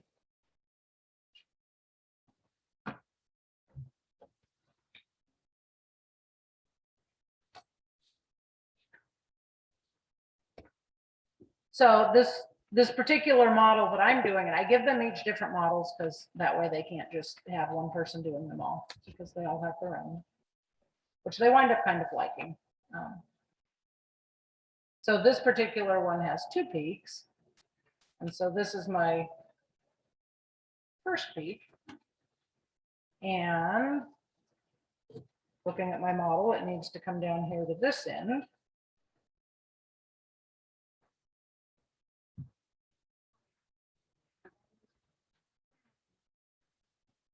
And the other nice thing about the different colors is that even, I mean, there's only 8 models. So obviously a lot of times 2 or more kids are going to have it, but everybody's is different because they're using different colors. And so now we have to come back to this other end and keep cutting. And I do try to get them, like this next piece on this other hill, I also want to be pink because they're at the same elevation. Julie, this map that you got, this topo map, where did you find that? I have it in a file. It was actually just something online that I cut and used the snipping tool, and just I had to find one that I could blow up that wouldn't get all blurry. I know for camp we bought these maps, and I can look up and see where we bought these maps specific for when we do youth conservation camp. We talk about where we're going to be going and use the topo maps there. And yeah, so I just was having a hard time finding them, and that I didn't have to buy this huge quarter sheet, you know, full topo map. And so I finally went, I think it probably started on like an NRCS site because they have a really cool GIS mapping tool that includes topo lines. yes. So that's probably where my original snip came from. Because that NRCS line I could keep blowing up and playing with. Aaron said USGS. Yep. And that's where. Yeah. So I'm definitely gonna try to solve it.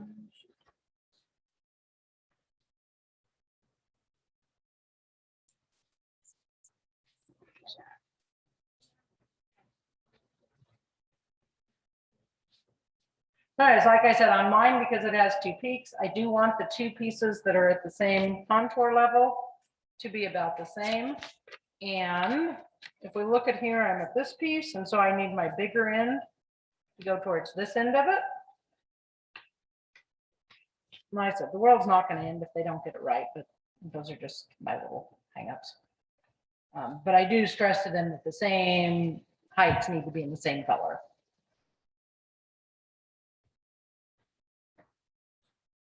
And so now we have a fourth layer.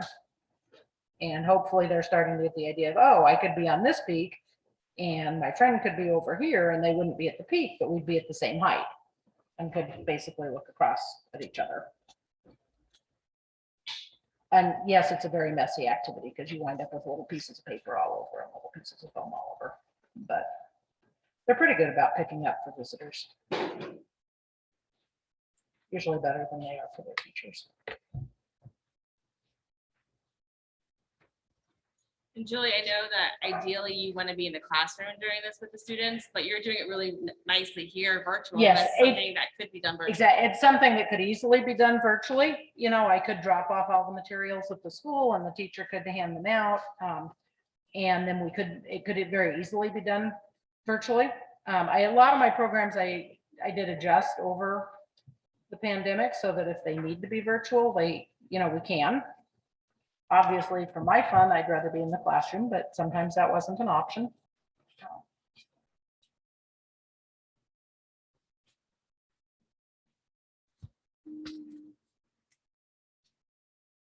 You might have already said this, and I apologize, but say you're doing this for a class of like 20, like how do you plan how many supplies you need? I just always take too many. Okay, so like you'll need at least like. Yeah, well, I figured out, I actually added up and I think my longest one here has 8 different things. So I needed at least 8 different colors. And then I took 8 and multiplied it by the number of students I was expecting. So yes, I wound up with way more foam than I needed, but because it's an ongoing program, I just, I tossed out the little tiny pieces and stuff so that I didn't have too much to store. And then I just kept the extras. But that was how I knew how much to take, or that's how I decided how much to take that first time, because I didn't want to get there and run short or not, be short colors or something. So that was how I did it. The largest of these models needed 8 different colors. And I just assumed 1 sheet for each layer for each kid. And like I said, these actually started out as all I could find in Walmart that day, because we don't get stocked well sometimes on the shore, was the 5.5 by 8.5, but that they didn't need a piece that big. And so I think each one made 2, or each one maybe made 3. If you found 8.5 by 11, it could be cut up slightly differently, but I was trying to maximize the materials. And so then here's the next layer, which is light green.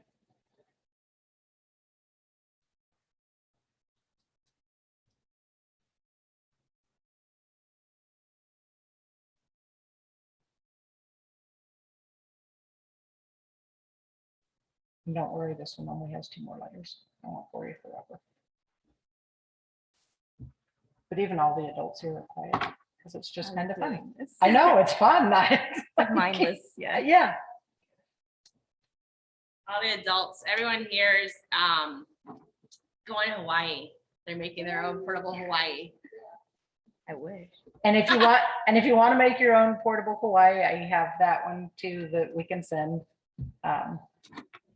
But I also, I have this as all one file that has all 8 models, 6 models, whatever it is. I've got all that so that we can email it to you.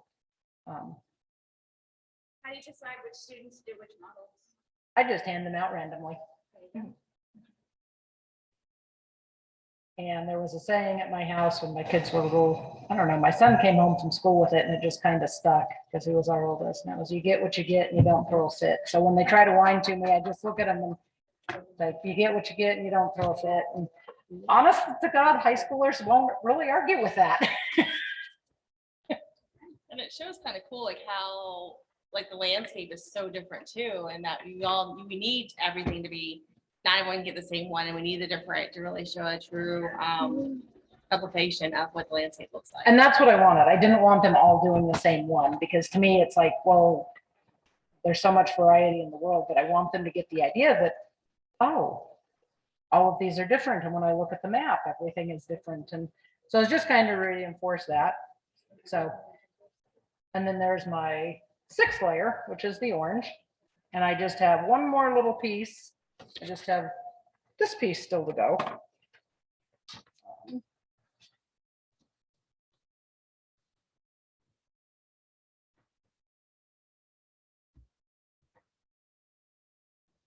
So yeah, it really is an inexpensive project to do because the foam is really not very expensive. And like I say, you can reuse all the scraps and stuff.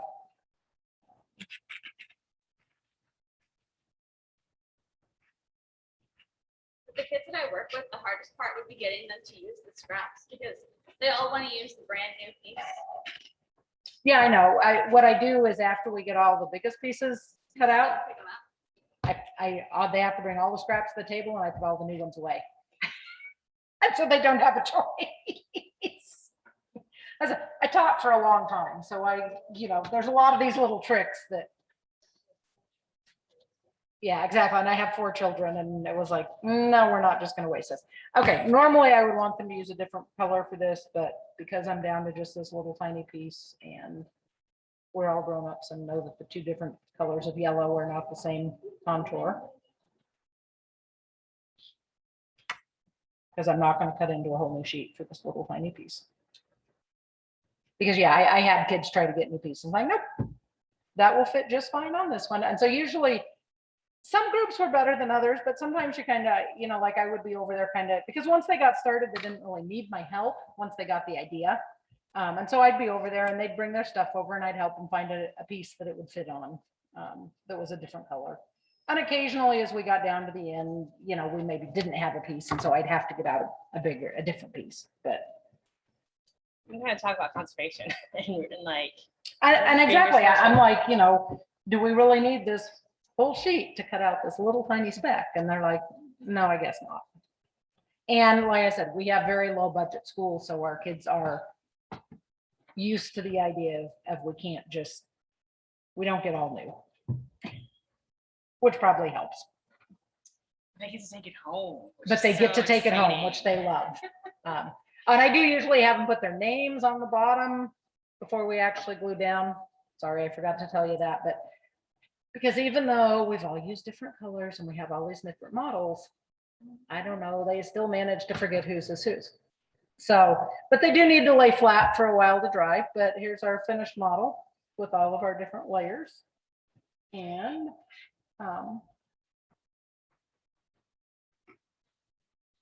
that's 3D models from topographic maps. Awesome. You need a closer picture of that? Yeah, 1 second. I Okay. gotta get closer. So here's a closer picture, and you can see the definitions of the different layers. This is cool. So anyways, it's like the soils tube. They're like, I get to take this home, and it's like, yes, you do. That's awesome. And you could also, if it's adding the creativity, like the students could create their own little, alternative land and have this, they follow your model.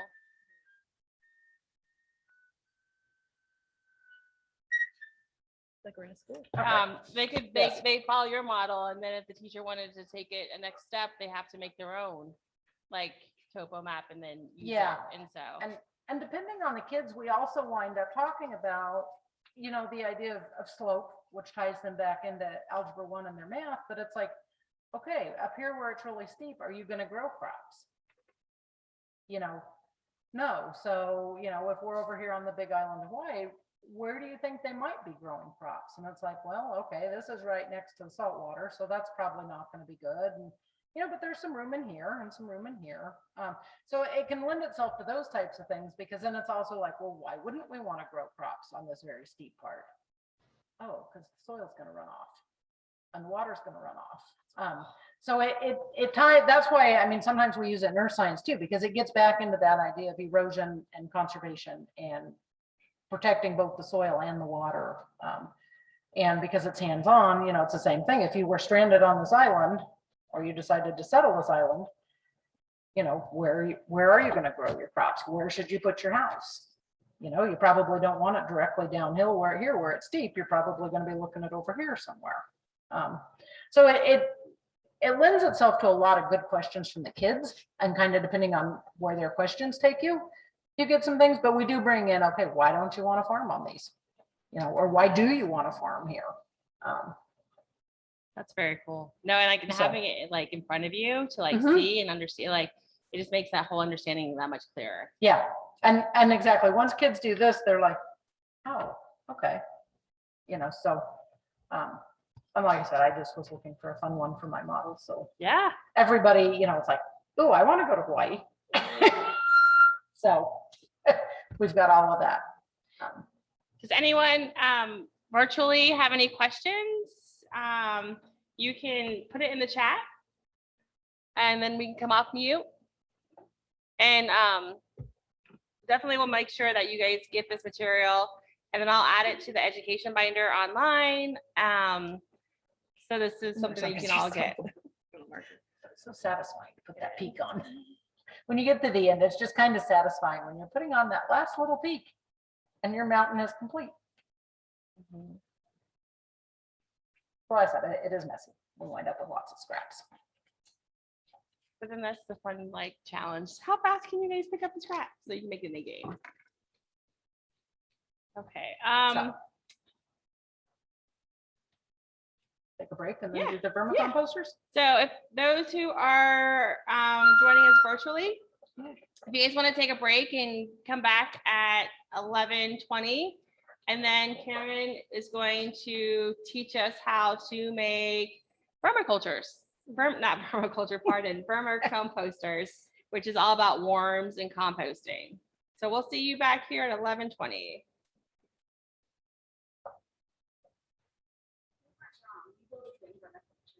Okay.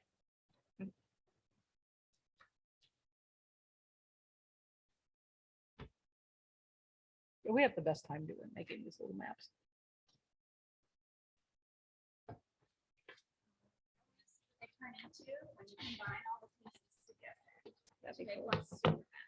Oh, that would be kind of fun.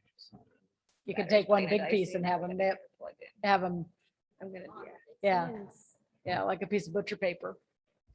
Then they could create a whole continent. Yeah. Whoa. I was trying to think if there's any way to tie in, I mean, not just like map reading, but also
Okay, welcome back, everyone. We are getting set up to do the Burma composters.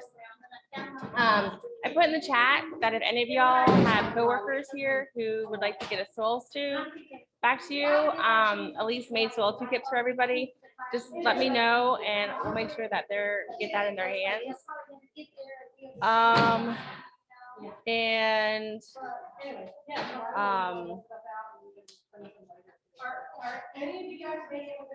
Let's see. I am working on the education committee meeting minutes and we'll send that out to you next week.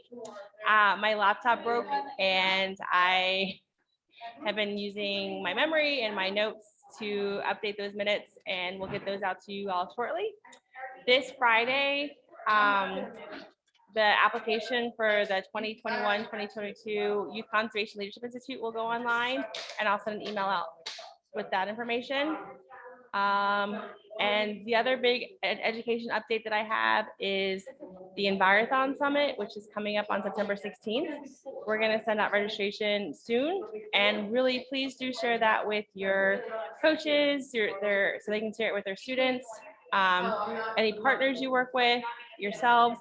In the morning from 10 to 12 will be for staff, partners, and directors. And you guys will all be in different breakout rooms facilitated by members, staff from the Institute for Engagement and Negotiation. We really want you guys to really share your feedback so we can really look at the Envirothon program. And then in the evening, it's going to be for coaches and for students. And I will be sending an email out asking if any district staff would like to be a facilitator for the students portion. And you'll get trained by members from the IEN on what we're looking for. And the coaches will be, they'll have staff from IEN doing their facilitation. So that real quickly, the Conservation Teacher of the Year applications are due in September. I'll send an email out later this week reminding you about that. That, in a really brief overview, are all the education updates. The education binder is a tool that I really hope you guys are using. I'll send a link out with that. And then the other two things I want to really promote are the YouTube channel we created. It has a lot of videos. And also, if you all are doing programs and you're finding something that really works, please do share out via the education listserv, kind of like what Maria did 2 weeks ago when she was talking about our Facebook post. It's really a really cool, we want to know like what's working, and like sharing that information is so helpful. So please do use the education listserv. I'll send out instructions on how to do that in the email that I will send out with all information. So yeah, those are real quick updates about education, and we will turn the camera around and we will get started. Real quick, anyone who's Jennifer, Kathy, I know that you have coworkers that are here. Do either any of y'all want a bin made that we can take home with y'all? Yeah, sure, that would be great. Alan's there. This is Kathy at Blue Ridge. Okay, and Karen will invoice you the $15. Is that okay? That would be fine. Okay, thank you. So we're gonna get set up and give me 1 second.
Okay, thanks for y'all's patience.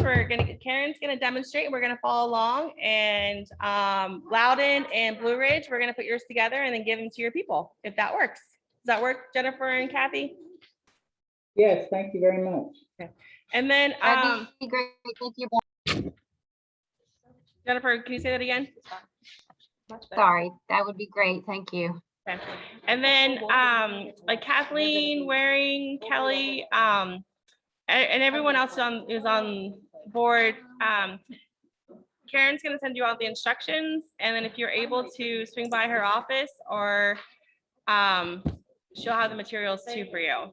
So please don't feel like we're not including other people. They can always, come by and pick the stuff up at my office, but I'm gonna give a supply list, so. And if they want us to make them one and they live near Fairfax or Loudon, I can connect to them.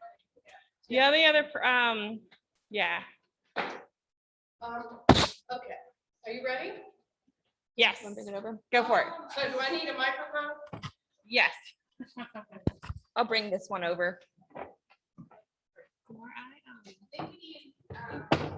I'll use my video if you want.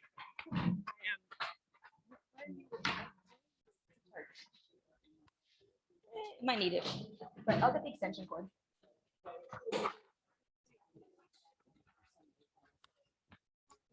Or do you want to use this one? Or you're gonna make one? This is really long. I guess I'll make one and then just let you take it home and give it away or something, but I mean, who, We've got two people who aren't here who need the paper. So okay, you can make one of those. okay, I have everything right here. okay. Let me get one more. There. And you guys are good. Well, I think this should be fine if we just had this near her. It's on the table next to the. You mean going into the technicalities, wasn't fun? I know, my coworkers were like, hey, do you want to go to this session? I was like, no. Well, thank you. Okay, is this, can people, okay, hey, everybody, go ahead, microphone. There's the other mic right there. Okay, thanks.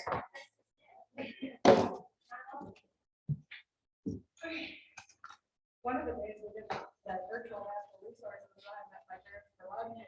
Okay, thanks for waiting, y'all. We're learning this hybrid thing. So when I do this workshop, I've been organizing, as I said earlier, for neighborhoods, and we've actually just done some open ones at area parks, like county parks and things like that. But as we go into the fall, I want to have indoor options. So I'm trying to get community centers or libraries to give us some space. This is not a super tidy one, so you'll want to bring a broom and a dustpan to clean up after, even if you're in a picnic shelter, because you know, you want to clean up behind yourself. So when I start this, what I do is I talk to people about not only what a vermicomposting bin is and how valuable the worm castings are for fertilizer, but we talk about how this will help them to reduce the use of chemical fertilizers, which then I also refer back to my Waterwise Home Challenge, and how it would, if they took this home and used it to use the worm castings to make vermicompost tea, or you know, use the leachate to make a tea, and how much better it is for their plants than a chemical fertilizer. And it actually, because there are microbes in the worm castings and the compost that they make, it actually helps to improve the soil structure, not just adding nitrogen and phosphorus to it. So there are many benefits. So we talk about that first, and then we get started, and I hand out the instructions, which I'll be glad. It gives a materials list and a step-by-step instructions. And then on the back, it reminds them of the Waterwise Home Challenge. And then there's a list, I don't know if y'all can see this. I have a list of what to feed the worms, good ideas, and things that they're not real good at, that are not the best idea. And what I think I'm going to add to it is a section on worm bin maintenance. So there'll be some information about how to harvest the castings and, you know, when and where to feed it and that kind of thing. So I will be, I think I'm going to add a little more information there. Okay, so the first thing you do is I actually bring, these are I think either 18 or 20 gallon bins. They're about $7 a piece at Home Depot, and they come with a lid. So what I do is I drill using a 1 1/8 inch hole saw. I pre-drill one at the bottom and top on each side, and 3 across the top. Okay, and what that does is it lets air in, and then I want to show you the design that I have already. This is the lid for mine, and you can see that the holes are filled with this little I don't know what you would call it, but what I do is I make it so that insects can't fly in and lay their eggs. And what this is a piece of PVC pipe,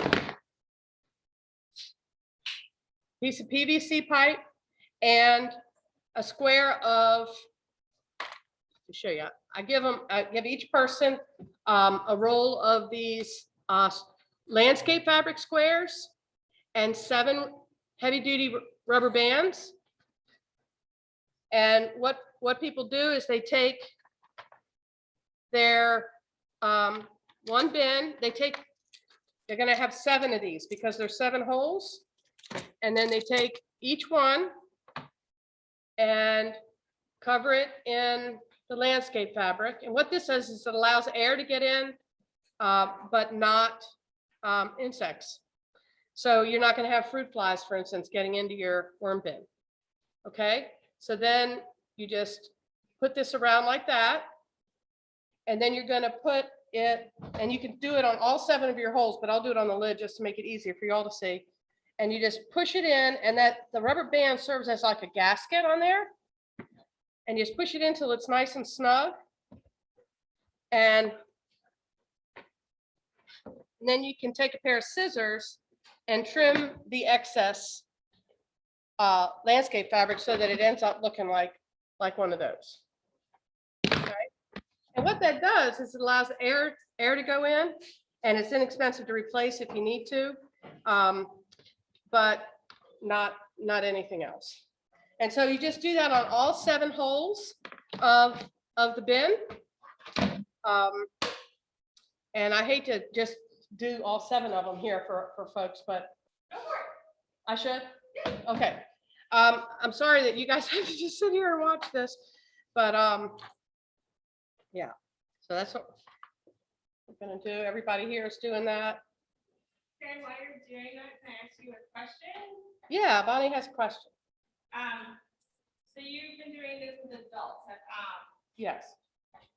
But one person brought up their son with them, and so this could easily be done. And actually, next weekend, this coming Saturday, actually, in Hanover County, we're having our 300th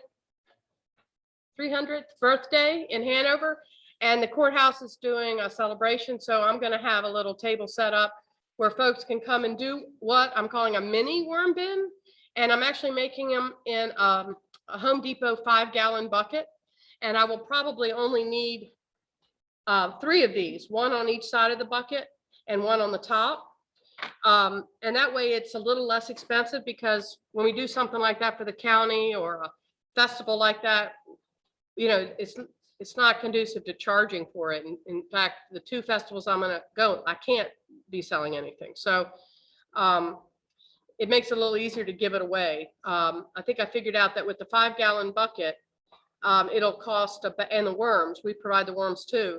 It'll cost about $8 a bin for the mini bins. And that way, if people are interested, and plus it's fun for the kids. I mean, what kid doesn't like worms, right? Little crawly worms. And if they want to come to one of our other workshops, I use it to promote. I will promote our other workshops for the community at the same time, with information on how they can contact me and sign up for that or schedule it. and how long are the pipe pieces? Oh, good question. Okay, so what I use is a PVC pipe. I think it's schedule 40 or something. It's the cheapest one I could find at Home Depot. And the internal diameter is about 3/4 of an inch. And so the outside is just about an inch. And so when you use the 1 1/8 hole saw and the rubber bands, it makes it so that it fits in nicely. So 1 1/8 inch hole saw, and these are cut in lengths of about 1 1/4 inch. And then I buy the landscape fabric and I cut it into 4 or 5 inch squares, and then there's plenty left over for trimming. And then I just roll it up and take it in, roll the rubber bands and the landscape fabric up like this, and I tape these and 7 together, and that way it's easy to pass things out when we get there. And I have a pole, a cutter at my office for this, and drills, and I just prep it all before going. Yeah. And Karen, you were able to get all these at your local hardware store? Yeah, I got all this at Home Depot. Some of the other things that I brought today. Oh, and we will be using composted cow manure in the bin as well, and start saving all of your office shredded paper, because we're using that too. So while everybody else is assembling theirs, I'm going to put mine together too, but you'll need this. This is an 18-gallon tote with 7 pre-drilled holes that you're going to drill. I felt like it was just easier to drill them in advance rather than have the drilling be part of the make and take. We do let people do the drilling on the pet waster one, because it's nothing else to do if they don't do that. And then start saving all of your cardboard boxes from Amazon and tearing them up into pieces, and we'll show you that later, and your shredded paper. And then we'll talk, when we get to it, we'll talk about what to feed the worms. I'm going to finish doing my You might have said this, why do you put the plugs in this direction, not that direction? Matter? I think it's just so the worms don't climb out. Okay. I mean, I don't think it really matters, but I did it just so that the sealed side would be in, and that I wouldn't get worms trying to climb inside the tube. Oh, yeah. Yeah, because they do climb all over the inside of the bin. Yeah. Thank you. Yeah. 10 feet down the hallway into your boss's office. Well, I didn't want to get these, I did some research online before I started this, and I didn't want it to be, you know what, I don't even think this microphone is on. Can you guys online hear me? I cannot. Huh? Yes, we can hear you. Okay, great.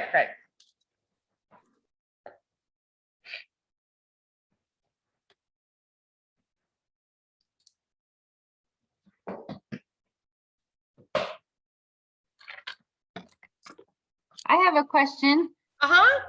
I just maybe don't, could you just not use the pipe and just put the landscape cloth across the hole, or is there something that is being added with the pipes being inserted in the holes? No, this is my design. You're certainly free to play with your own design. I just felt like this was a way to make sure I had a nice big opening in there for plenty of air flow, without giving any chance for the worms to leave or unwanted insects to come in. Now, there's going to be other insects that you're going to see crawling around inside, because when you use compost, you're going to have other insects in there if you add leaves from outside. But I didn't want like fruit flies and things like that to get in, or black flies. Okay. Things like that. Yeah. Like I've got black flies flying around me right now. So again, just gonna go through and do all of these. So far this design, I'm fairly new to this too, but I so far, my design is working. I've got 2 big bins, 2 of these, and my worms are just really happy, and I haven't had any problem with too much more, having to add a whole lot of water to it, which you don't want water sitting in the bottom. But so far, this design has worked really well. So I'm happy. Okay, yeah, I think it's great because yeah, you're putting it in there and it's snug tight in there and not having to use any type of adhesive, because I was thinking I probably just would have tried to like just cover the hole with some type of screenage, and then how do you just secure that? Yeah. And The other good thing about this idea. design is if you do get water that is collecting in the bottom and you want to get rid of it, these lower holes here, if you really had to, you could you could remove this one and then drain it, because you don't want water in the bottom. Now, if you drain it, save that leachate and dilute it, and you can use that as an alternative to your casting, the compost tea. Robin has a question. She says that the mini ones cost about $8. How much does the large one cost? About 15, I think, because the bins are more expensive, and you use more than twice as many of the tubes, and I would give a larger quantity of worms to get it started. And I get my worms from Buckeye Organics, and I found they have the best price in my search. And they come in, I order the red wigglers in pounds, and you can get 2 pounds for I think $84. And that's about 2,000 worms. And if you can give people just 100 worms, 50 or 100 worms, it might take them a little bit longer to get those to where they have a lot of worms. But for the average person at home, I think a small amount to get them started is fine. And just let them know that it'll take a couple months for this first batch to multiply. But then, you know, and everybody knows that when you multiply things over time, you get more and more and more. It's an exponential thing. So I'm sorry, I've got sweat pouring into my eyes, stinging my eyes. But if you're doing one for your own office, I would recommend starting with either get people in master gardeners who might have worm bins to give you some worms, or just go ahead and order a pound and get started with that. And that'll be 1,000 worms in a pound. That's what I did. And I've got tons now. And I think I came today with about 3,000 worms. So I've got plenty to share today.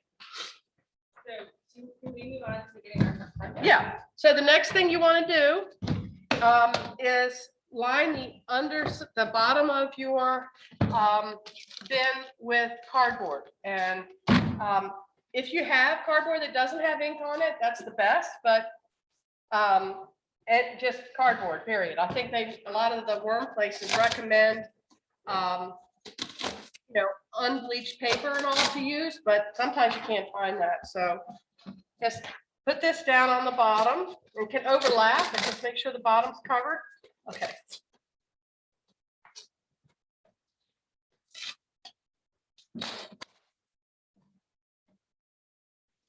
Yeah, and you only need one layer. Just make sure it's covered. And then you're gonna put, yeah, like that. And then you're gonna put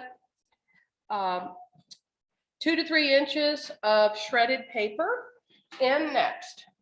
So we've got this, and I just saved the shredded paper, and I actually have to shred some myself. You know, make sure your coworkers know that you want as much shredded paper as possible. Just put a couple inches in the bottom. And then you're going to take compost. And I actually bought compost for this and put it in one of these bins. And that way it's easier to clean up after your workshop, because people can just scoop right out of this, and rather than have the bag, which always seems to spill. So I'm using these, and just about an inch of of soil or compost. If you don't want to use those, you can always just go get some topsoil outside. That's going to have the microbes in it too. And if you're replenishing at home, you know, grab a handful of leaves every once in a while and throw them in there. You know, you want to make sure that we introduce some microbes every once in a while. Even though they will be multiplying in the soil, in the bin as well. Oh, and when you, on your water, on your paper, you want to take a spray bottle and lightly spray, just so it's damp. You don't want it to your bin ever to be what you would call wet, but almost like a damp sponge throughout. And so just lightly spray some water on this paper and mix it up until it just isn't so dry. Karen, for the bottom cardboard, just a layer. Just one layer of cardboard on the bottom, then about 2 inches of water, and then you're just going to lightly spray it a little bit so that it's a little damp, not soaking wet, but just a little damp. And then you're going to add,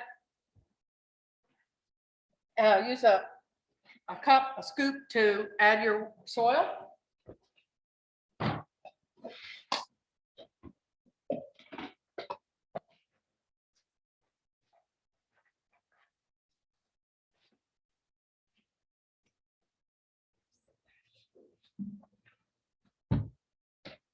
And I think altogether this takes about, I'm estimating with this 40-pound bag of compost to cow manure, it costs $2 and something.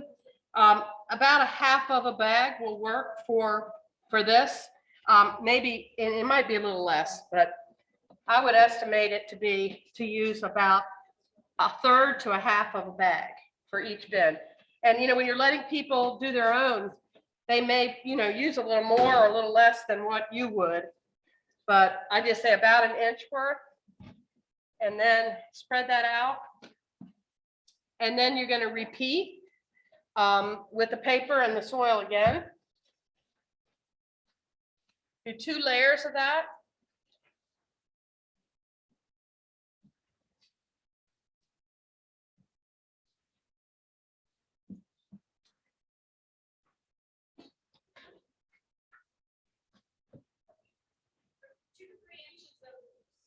Of paper. 2-3 inches of paper and then about an inch of soil. Isn't that what I put? Yeah. About an inch of the compost, yeah. And after you do the paper, do you spray it again? Yeah, I should have sprayed it, yeah. You spray. Just till it's a little damp.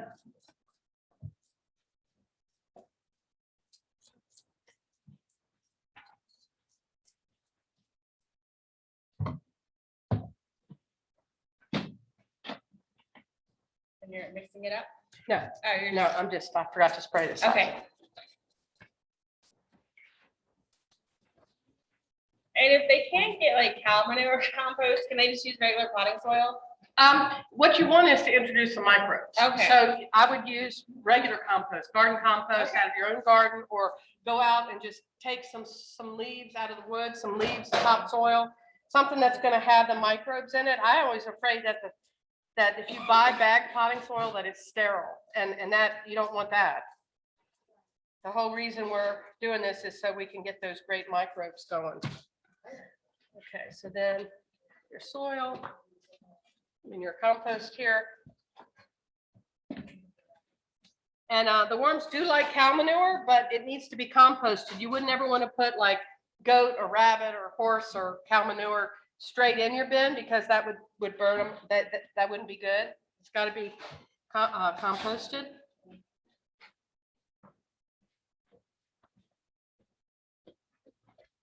Okay, and now you're gonna go ahead and actually get gloves. I just forget to wear them myself.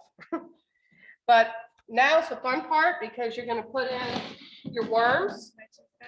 I'm gonna use it again. Oh, I was gonna use it. Oh, sure, of course. Yeah. Okay, so now I'm gonna go into my my bin here, and you can see, maybe Bonnie can show you on the phone. This is my bin, one of my bins, and you can see how the worms actually go all around the edge. They're in there. And when you finish, you're gonna cover the top with, with cardboard as well. So I'm gonna take that off. And then just before coming up here, I redid my bins, I relayered them, and I added all the worms that I purchased. Oops. Can you guys still hear me? Um, I can't hear me, maybe. yes, they can hear you. They can hear- Okay, great. Okay, so when you feed your worms, you're gonna wanna feed them like in one of the corners or one side, and then the next time you feed them on the other side. So I'm just gonna look for where I fed my worms day before yesterday, because there will be a whole lot of worms in that area. Trying to find which corner they're in. Here we go. So I fed these worms some watermelon on actually yesterday. And now you can see. Well, let's see, where are they? You can't really see them, I don't think. Oh, here we go. You see, they're all really chowing down on the watermelon rind. So there's lots and lots of them. Now, if you're, I would like today, I'm just going to grab handfuls of where they're around this food and share those. And that's what I do. I'll put them in a small container, like a yogurt container, a quart yogurt container. I'll put some paper and a handful of worms, just making sure they have at least 50 to 100, which this right here is enough to get a bin started. But it might be better. I mean, if you can do twice that amount, if you have enough worms for that to give more, I actually have a second bin here too. So here's another handful, and you can see they're all over this watermelon. See all those worms? And they've just, found it since I put the watermelon in here yesterday morning. So, I mean, what's today, Wednesday? Yep. Oh, this was Monday that I did this. So they, in the span of 2 days, they have really just migrated to where the watermelon is. So, so what I'll do now is I'll take these worms, I'm gonna leave the food in the bin, but I'm gonna take these worms and I'm gonna spread them in my new bin. Just kind of spread them out. And that's probably, 50 worms easily right there.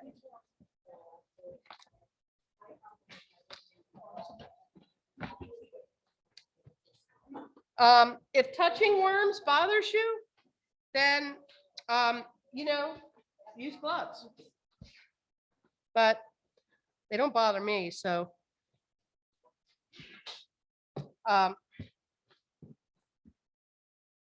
Anyway, so we will, and I want to be able to make sure I find a bunch for folks in this class and making them. So go ahead and spread these out, these worms out, and then you're gonna, I would spray them just a little bit, just to give them a little. The watermelon rind is just collected with watermelon, right? That's regular watermelon. Yeah, and that's one of their favorites is melon. So now you're gonna repeat steps 4 and 5 on the instruction sheet, which is the paper, the shredded paper, and the soil again. The compost rather. So we put the worms in before we do the second one. Before you do the third layer. So you're doing, see on there, step 6 says repeat steps 4 and 5. So you're doing 2 layers of everything. Then you're going to put the worms in. Then you're going to do a third layer of the paper and the compost. And make sure you moisten your paper. You don't want your bin to get to where there's water sitting in the bottom.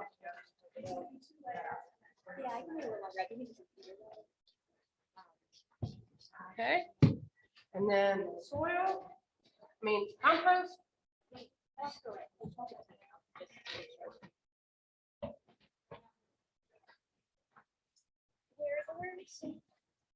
They're in the bin, I'm gonna get them for you in a second.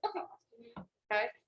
And then about an inch, I'm gonna pass out worms to everybody else right now, so if you want to get your gloves, a glove, and just come over here and poke, you're most likely gonna find them in the corners. But they're all throughout here, so I might actually have more in the other bin, but they're all through here. I might need to add a little bit of water in here, but just usually you'll find them in a clump because they'll be feeding on something. Like there's a bunch of them right there. See? So just grab those and spread them out, and I'm gonna go get my other bin.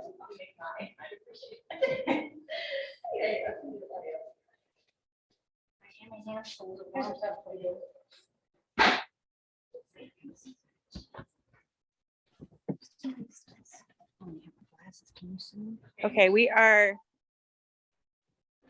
Here. So we're changing devices for the Zoom. Can you guys all hear me? Yes, I can hear you. Perfect, thank you. Okay, and I'm gonna claim host. Perfect. All right, and so then the next thing, after you got your worms in there, and your last layer of compost on top, you're gonna, I tell people to do this at home, but since we're here, I actually brought some food.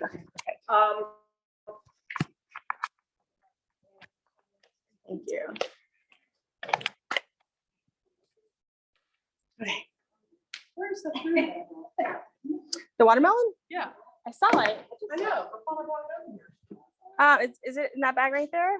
Well, that's some, but I had a big container, like a cereal box of it. It was in one of these bins. Right over on your Ah, thank you. All right, so I brought two different things to show y'all. So, like I said, watermelon is your favorite, and I actually had a watermelon at home that didn't taste all that great. It was not very sweet. So I just cut it up and sacrificed shop, but I normally would not give them the watermelon. I would just give them like the rind, and that's because the watermelon itself has a lot of water in it. Yeah, I would do a handful just to make sure everybody has enough. I mean, I brought about 3,000 worms, so you may have to dig for them or even go through and find smaller clumps of them, but yeah, just a big handful of them. But then you want to take some food, and for a bin this size, this 18-gallon size, I would say about 2 cups of food a week. I mean, every 2 to 3 days. And the way you can tell if they're ready to be fed is they're all going to be in one area around the food, and it will be almost gone. Like what I'm finding in here today in my bin is just the very end of the watermelon rind. The greenest, hardest part is left. So I'm going to feed mine again, and I'm also going to take these and shove them down in one end, like underneath the soil. So you're going to make a hole and put it down in the corner. I need help. And so I'm going to take these 3 pieces.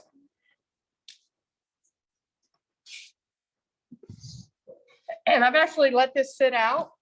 This has been sitting out since yesterday morning out of the refrigerator. So it's already starting to spoil a little bit and doesn't stink. And your worm bin should never stink because of the microbes and everything. So I'm putting those 3 pieces down here on this end. If it's been a while since you fed them, you might want to give them a little bit more. And then use the soil covered, the compost, cover it all back up. Take your bin and just rake it back to cover up where you put the food.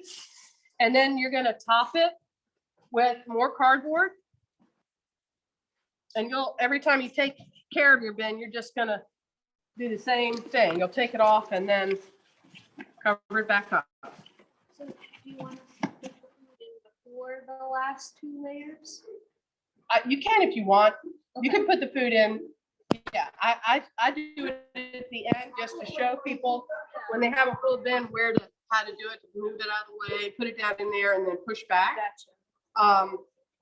So we put it in, do the 2 layers, and then cover it up with cardboard? Yes. Yep. And also this here is scraps from when I made a big salad for my family. And I let it sit out overnight, and then the next day I put it in a blender. And the problem with that is it's very wet, but it's actually better for the worms. You know, you break things up into small pieces, you've got more surface area. So doesn't stink or anything, but this is just like tomatoes and cilantro and lettuce and just different stuff, carrots that I used to make salad. And now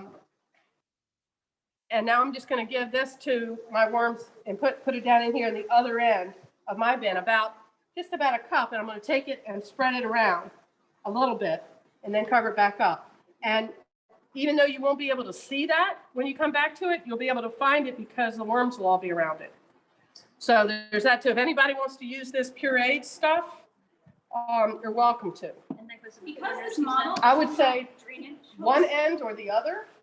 And then the next time you replenish, put it on the other side, and that encourages your worms to migrate back and forth through the paper material, and they will decompose that as well. And then every once in a while, I just take my bins and take everything out and rebuild it. If it looks like I'm getting low on paper, the bedding, then I just take it out and redo it. Since this bin doesn't have any drainage holes, how do you deal with excess water in here? Well, you should Ashley asked how to deal with excess water. You really should not have water standing in the bottom of your bin. If you do, that means you're adding either foods that are too wet or you're adding too much water. But if you do, then you can take this, one of your bottom hole plugs out and tip it and drain it and catch that leachate and then dilute it. Did you hear me, Ashley? Okay. And then dilute it and use that as you would your compost tea. And then the last part, and I don't know if I may add this to the workshops while we're there, but you can also just recommend that people decorate their worm bins, especially if they're including children. And so, you know, I just did this on Monday in preparation for this. I had not painted them before, but I've got this, and I brought some stencils today and some paper in case anybody here wanted to paint theirs. That might make it more fun for children that are participating.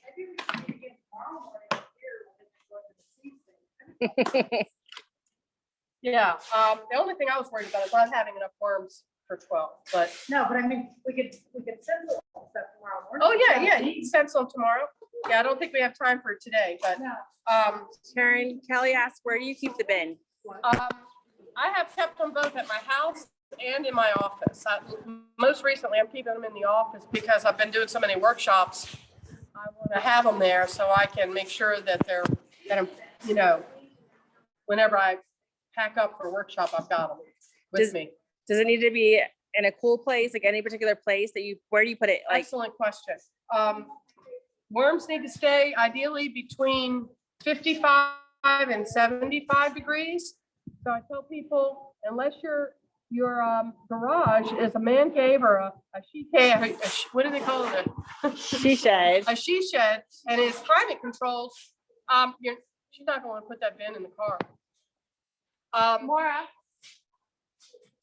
It has to stay less than 75 degrees, or 80 degrees. So you don't want to put it in your vehicle right now. You just leave it here. Yeah. And so I keep mine in my office or in a corner of my dining room at home. It's out of the way. Of course, I do have grandchildren, so I like to show it to them. And, you know, they always find some nerdy science thing at Phoebe's house. hand lens on the windowsills and everything for them to look at. So, yeah, any questions?